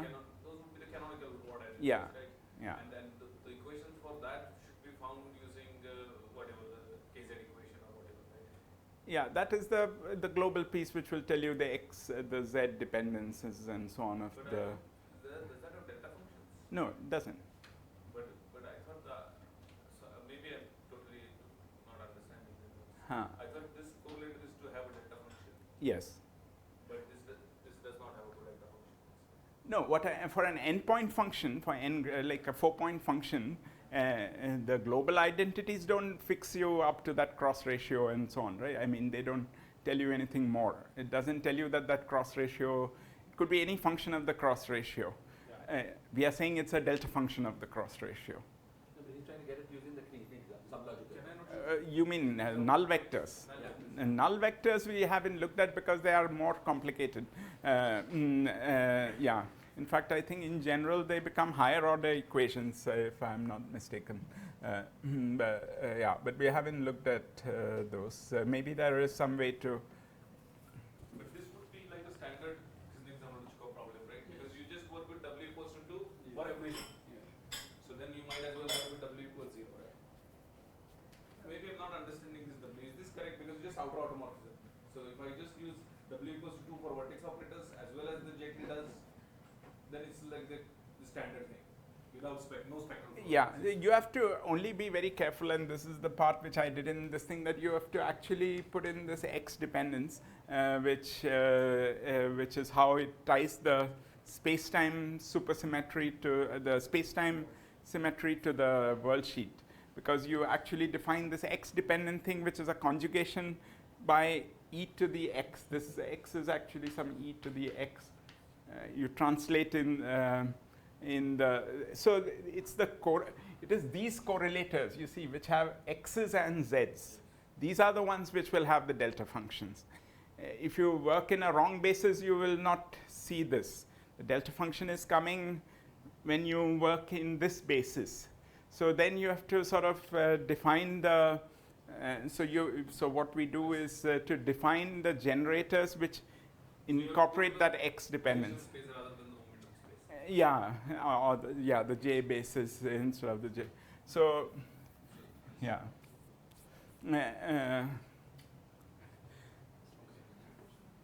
I mean, I'm not claiming this is the definitive or the simplest way. There may be other smart ways, good ways to look for it. Yeah. No, there may be better ways to understand it also, I think, but. And there was no J for k equal to 1. It just had this lambda which was fixed. No, J was half. So that's the thing that I'm saying. That that was fixed. that was fixed because we are looking at these states which have J equal to half.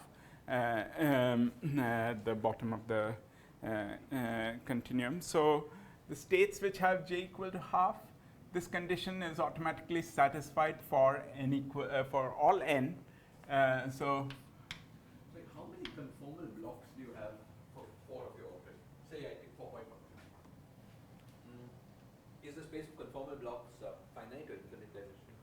it'll be infinite, I think, no, because all the there'll be so if I fuse 2 of them in W1 and W2, there will be finite number of other spectrally flowed this thing, but then there will be all these lambdas but in the this thing. I think it will be I think it should be still infinite if I'm not mistaken. Then it may be hard to use it. Because it's non-compact. Not a rational CFT as such. Though yeah. It's coming from non-compact. Yeah. But then there is this other, on the other hand, this free boson, free fermion picture, which would suggest that it is. But then it's this funny beta gamma system also there. There you don't get lambda. Because as a CFT there is a lambda, right? Yeah. Only the physical state condition makes it. Yeah. So even in the So there are vertex operators which have the lambda dependence. Yeah. Mm. So okay. So so for ji equal to half and k equal to 1, this condition is satisfied for all n.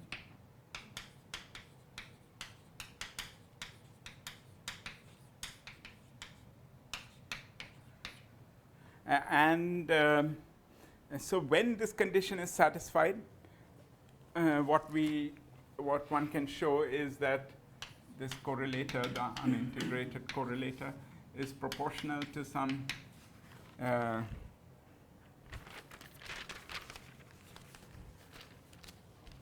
has exactly the structure that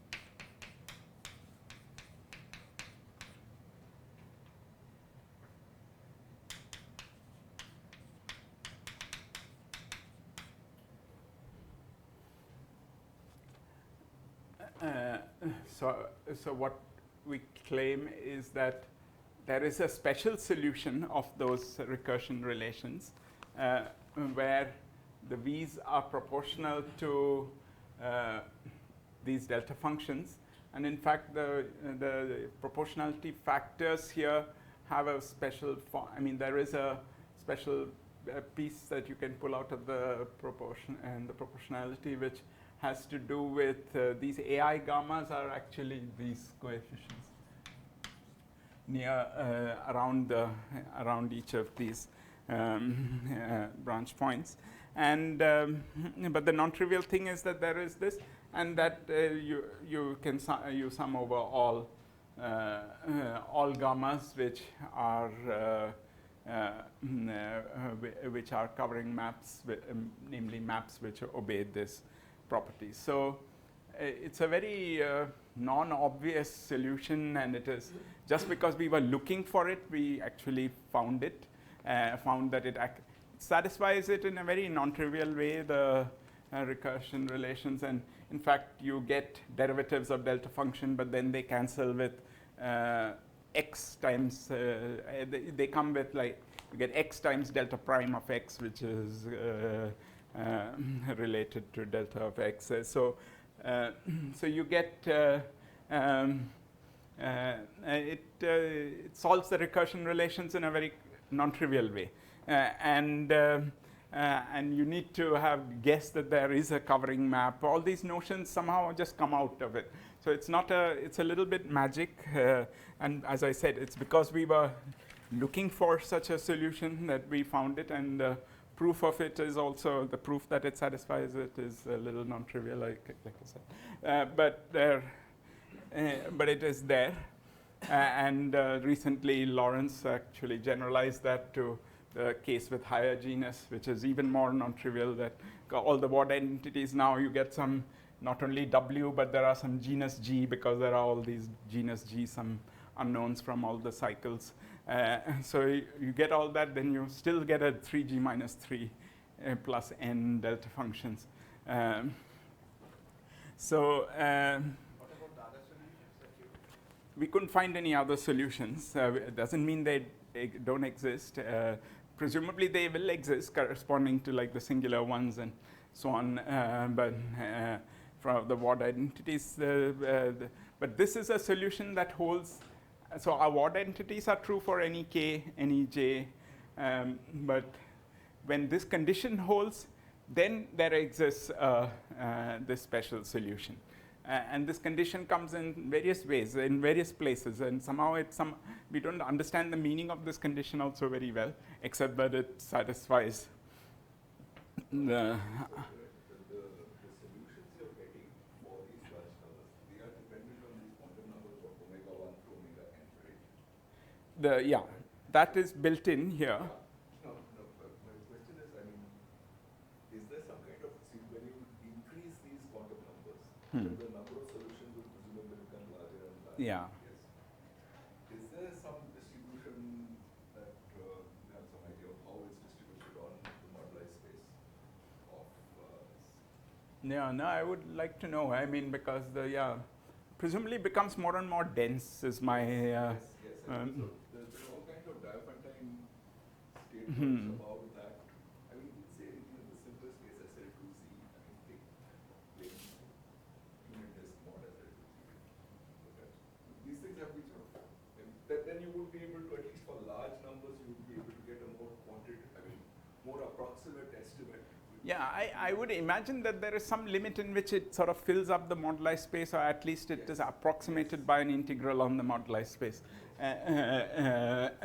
in some sense. But this is the opposite regime where, I mean, for few W, it's like very discrete, but then it becomes, large W is in some ways classically long strings are, because they are like multiply wound strings, and they are coming in and this thing, and then I think the whole moduli space will be covered. There's similar things in something I had done earlier with Gaussian matrix models also, where you get these moduli space points which are arithmetic Riemann surfaces, but as these Strebel lengths, the integers become larger and larger, they kind of cover the moduli space. So anyway, I'm now the last this thing. So this is to so this in a way is a little complementary to my previous argument, because it shows you that the delta function solutions do exist to these ward identities, and I think so together with the previous argument, it tells you that the correlators have only these delta function support from these solutions, and classical, semi-classical approximation will, the semi-classical approximation should hold, and you have these this thing. So the last thing is to connect. So one thing. So what I'm trying to say is that what I said at the beginning, that if you have only delta function support here, then you get the correlator when you integrate gets contributions only from these discrete maps. There are some finite number of these, and you get precisely those points. And I want to now in the last part tell you why that corresponds to the Lunin-Mathur picture exactly. But yeah, I'll just do that very quickly. Yeah, so this is the strain vertex operators you integrate over. So these are just from the SL2 RPs, right? Yeah. But there is also, if you consider yeah, but here I'm not exciting any of that, so those are all in the ground state. But you must impose at some point L0 minus half equal to Yeah, 0. so that is satisfied by this. I don't need to excite any oscillators. What is the delta from the SU2 part there? There's no delta function. No, what do you Delta mean? means the dimension, sorry, not delta. I think because like this f lambda, this is a doublet or something like that, because You remember that j equal to half representation came with a doublet of SU2. So there's a Casimir of SU2, which is probably, yeah. So, but no oscillators. Yeah, that 2 was the, no oscillators. You don't need. And so, but before I do that, anyway, what I wanted to say was that actually very few parts of this argument really used the fact that I was in the ground state and the Ward identities, or even for that matter in the semi-classical argument. The semi-classical picture, as I said, I showed you that phase space of solutions are there, all of which have the similar. I identified a classical solution which corresponds to the ground state, but there's a whole phase space of solutions which have this log epsilon piece, and which correspond to the various oscillators. So I think you should be able to, so this argument holds for, should hold for those as well. The oscillator is oscillating in the T4 direction. No, here the ones I right now, yeah, so the ones that I showed in the classical solution were all AdS3 oscillator directions, which presumably are become unphysical at the end. But now, yeah, the only physical oscillators we really need are in the T4, which doesn't play much of a role in this. Goes through without. Yeah. The only place it will play a role is where it will get sewed up with the, just like in the, so the torus case was a kind of an analog of that. Because in the torus you had this partition function, but then the modes became fractionally moded when you integrated over. Yeah. Mm-hmm. So these should be thought of as the twisted vertex operators, Yeah, which create yeah. the particular twist set event. The O's. I mean, here of course it's the spectrally flowed ones. The O's are the, yeah. So that's the last part, which is about the Lunin-Mathur construction, which I don't know how many of you are familiar with, but Lunin-Mathur, so I brought this to a stage where I get these delta function correlators, but now I just want to review very quickly how Lunin and Mathur went about trying to compute these correlators, let's say for the ground state of the twisted sectors. So they have in their X space some these things. They said, yeah, you have these twist fields, twist fields inserted at x1 to x2 and so on. I take a covering map, the covering map where if this is of order W, I look at a W fold cover here and locally another W fold cover here, such that the fields become single valued on this covering space. So if they become single valued on this covering space, then I just have to, in fact, if it's just the ground state of the twisted sector, then there's no insertion even over here. I don't even have to add anything over here. So I just have to compute the partition function on the covering space, which admits a branch cover of the original one with these right branching of order W1, which is precisely the problem that I said over here. We want a holomorphic map which is such that it has branching W1, W2 at these points. They are rigid. They are just very specific maps.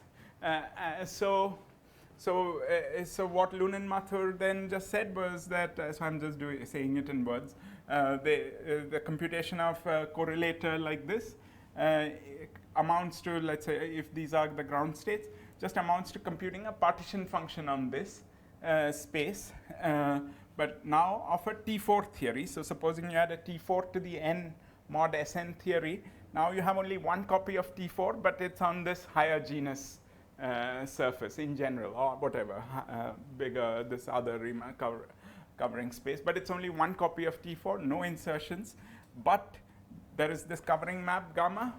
So there is a, if you start with, say, the usual flat metric on this space, this covering map will induce a certain metric on the on this space. And there is a contribution now because it's the T4 theory on this with this induced metric. And so there's a Liouville factor, a conformal anomaly factor, which is given by the, because this is the map, right? So x of z, so x of z is gamma of z. So the Liouville factor is del gamma del z. This is del x by del z. Flat structure pulls back to some piecewise flat structure on the branch cover, right? So Pointwise, there is, except at the, that's why there are in fact delta functions at these points only. The curvature is localized at those points. Yeah. Mm. So in fact, that's one very interesting point there, which I'm currently thinking. Yeah. Anyway, this del gamma del. So this is the conformal factor del x by del z. So the metric, if I have d2x over here, it will be d2z there with the. Yeah, and that.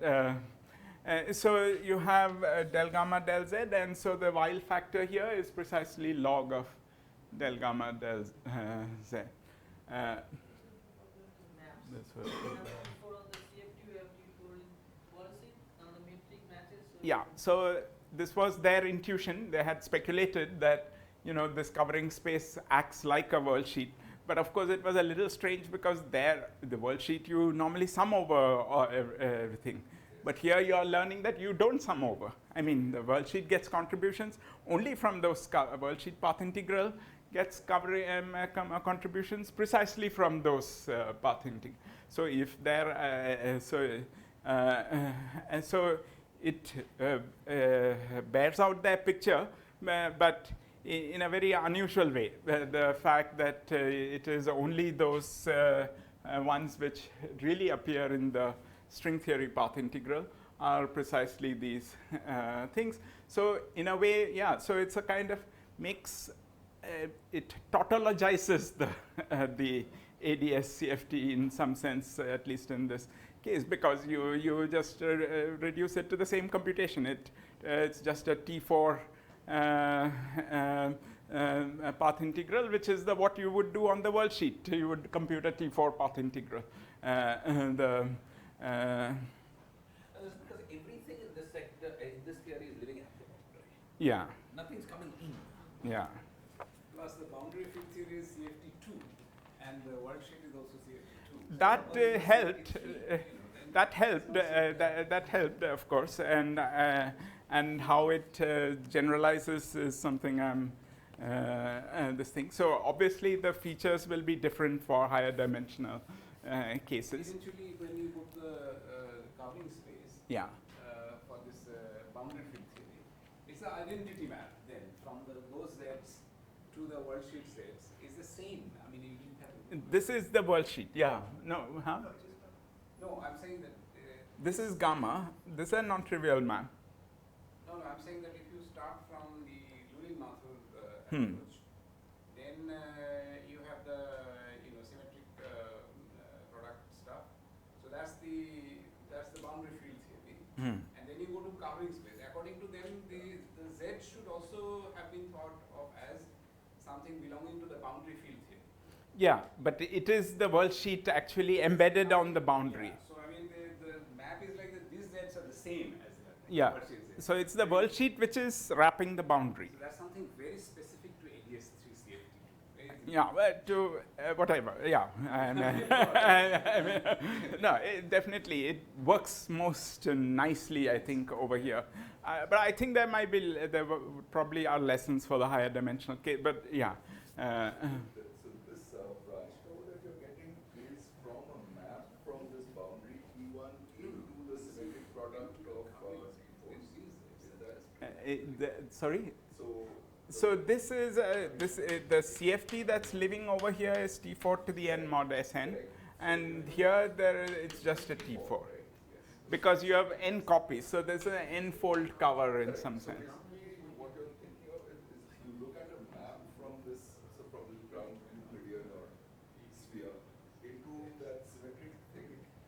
That can be, I mean, then you get these different sheets Yeah. bunched over the points at which it intersects the orbifold locus of that. Is that, I mean, is that how you're constructing your branch cover? I mean, so the branch cover somehow should be, Yeah. the information should be Yeah. captured by your That's the information, this local information. That gamma is given by this. Local information that should be there in that. So this is a CFT which takes values in your this T4 to the n mod Sn, correct? Yeah. So which means that there's some map from the underlying space on which your these xi's are there, and these xi's go to the orthofold locus of that. I mean, Yeah, so when you have an n-fold cover, that's just, these are the n sheets where you would define the fields. So this is the target, yeah. So When the Luden method would get a genus G surface, the string world sheet. it will also give a genus G surface, and that's the, so the perturbative expansion is genus by genus, and you, so as I say, it is to just tautologize the whole thing. So it is just, it just becomes that. This is the same as that. on the geometry side, there is this pushing to the boundary when you let the effective radius go to infinity, right? I mean, or this epsilon go to 0. That's, Yeah. And there's some non-trivial argument there that you get. That's the physical thing about the fact that it's at the bound, this continuum and so on. But even if you don't think that this is a purely CFT argument, you can write in terms of an algebraic argument. That's a more physical or geometric argument. So you can try to solve these correlators just as a, if you were an algebraist who knew the rules of CFT, you would try to solve the correlators and you would find a solution which has this delta function like behavior. But here So is I something think very non-trivial because k equal to 1 is so crucially used. crucially used, yeah. So it will, this kind of thing is presumably not immediately going to work for k equal to 2. No, for k equal to 2, you'll get these things, like I said, you'll get singularities. And then the matching to the Lulin-Norton thing is. No, so there is no candidate also. I don't know whether there's a candidate you can match for k equal to 2 to a Loonen-Mathur like thing, though. Yeah, maybe there's some Liouville part which captures some things of that. Yeah, so maybe I think I'll just stop here and this thing. Yeah, thanks.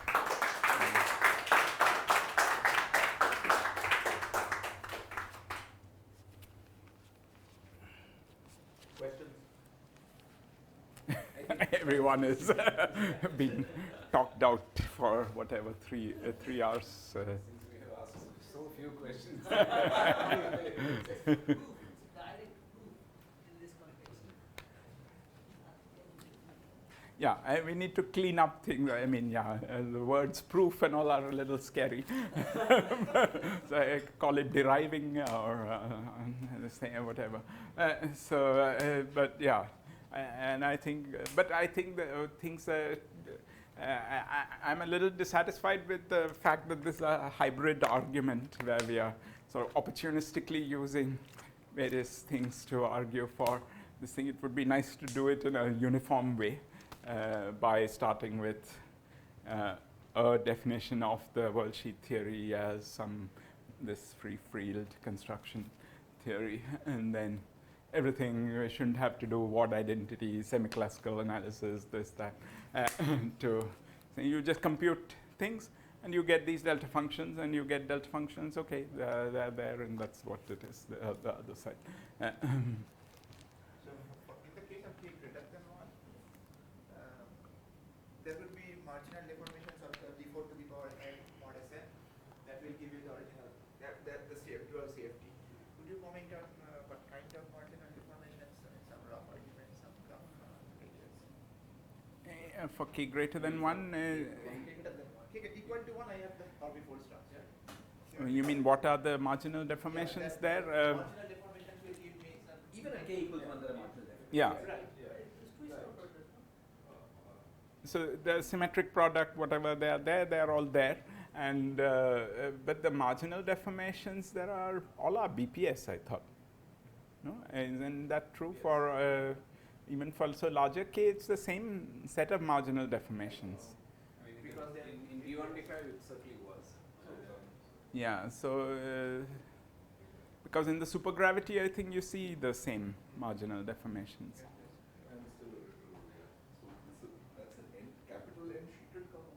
Yeah, in general, you would think of it as an capital N, but that N is going to infinity. So, yeah. So, but for any given, this is where it's interest. I think these things. So there's this Riemann-Hurwitz relation you can write down for the thing. There's what summation. I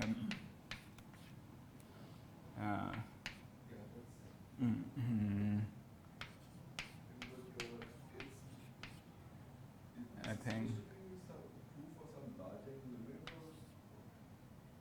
Yeah, this is true in the large N limit. So you don't use most of the sheets. Most of the sheets don't play an active role. Only the ones with W. So there's a maximum. Given the WIs, there is a maximum degree. Huh? Oh, some people have to use Maybe this. we can just Yeah, go for lunch.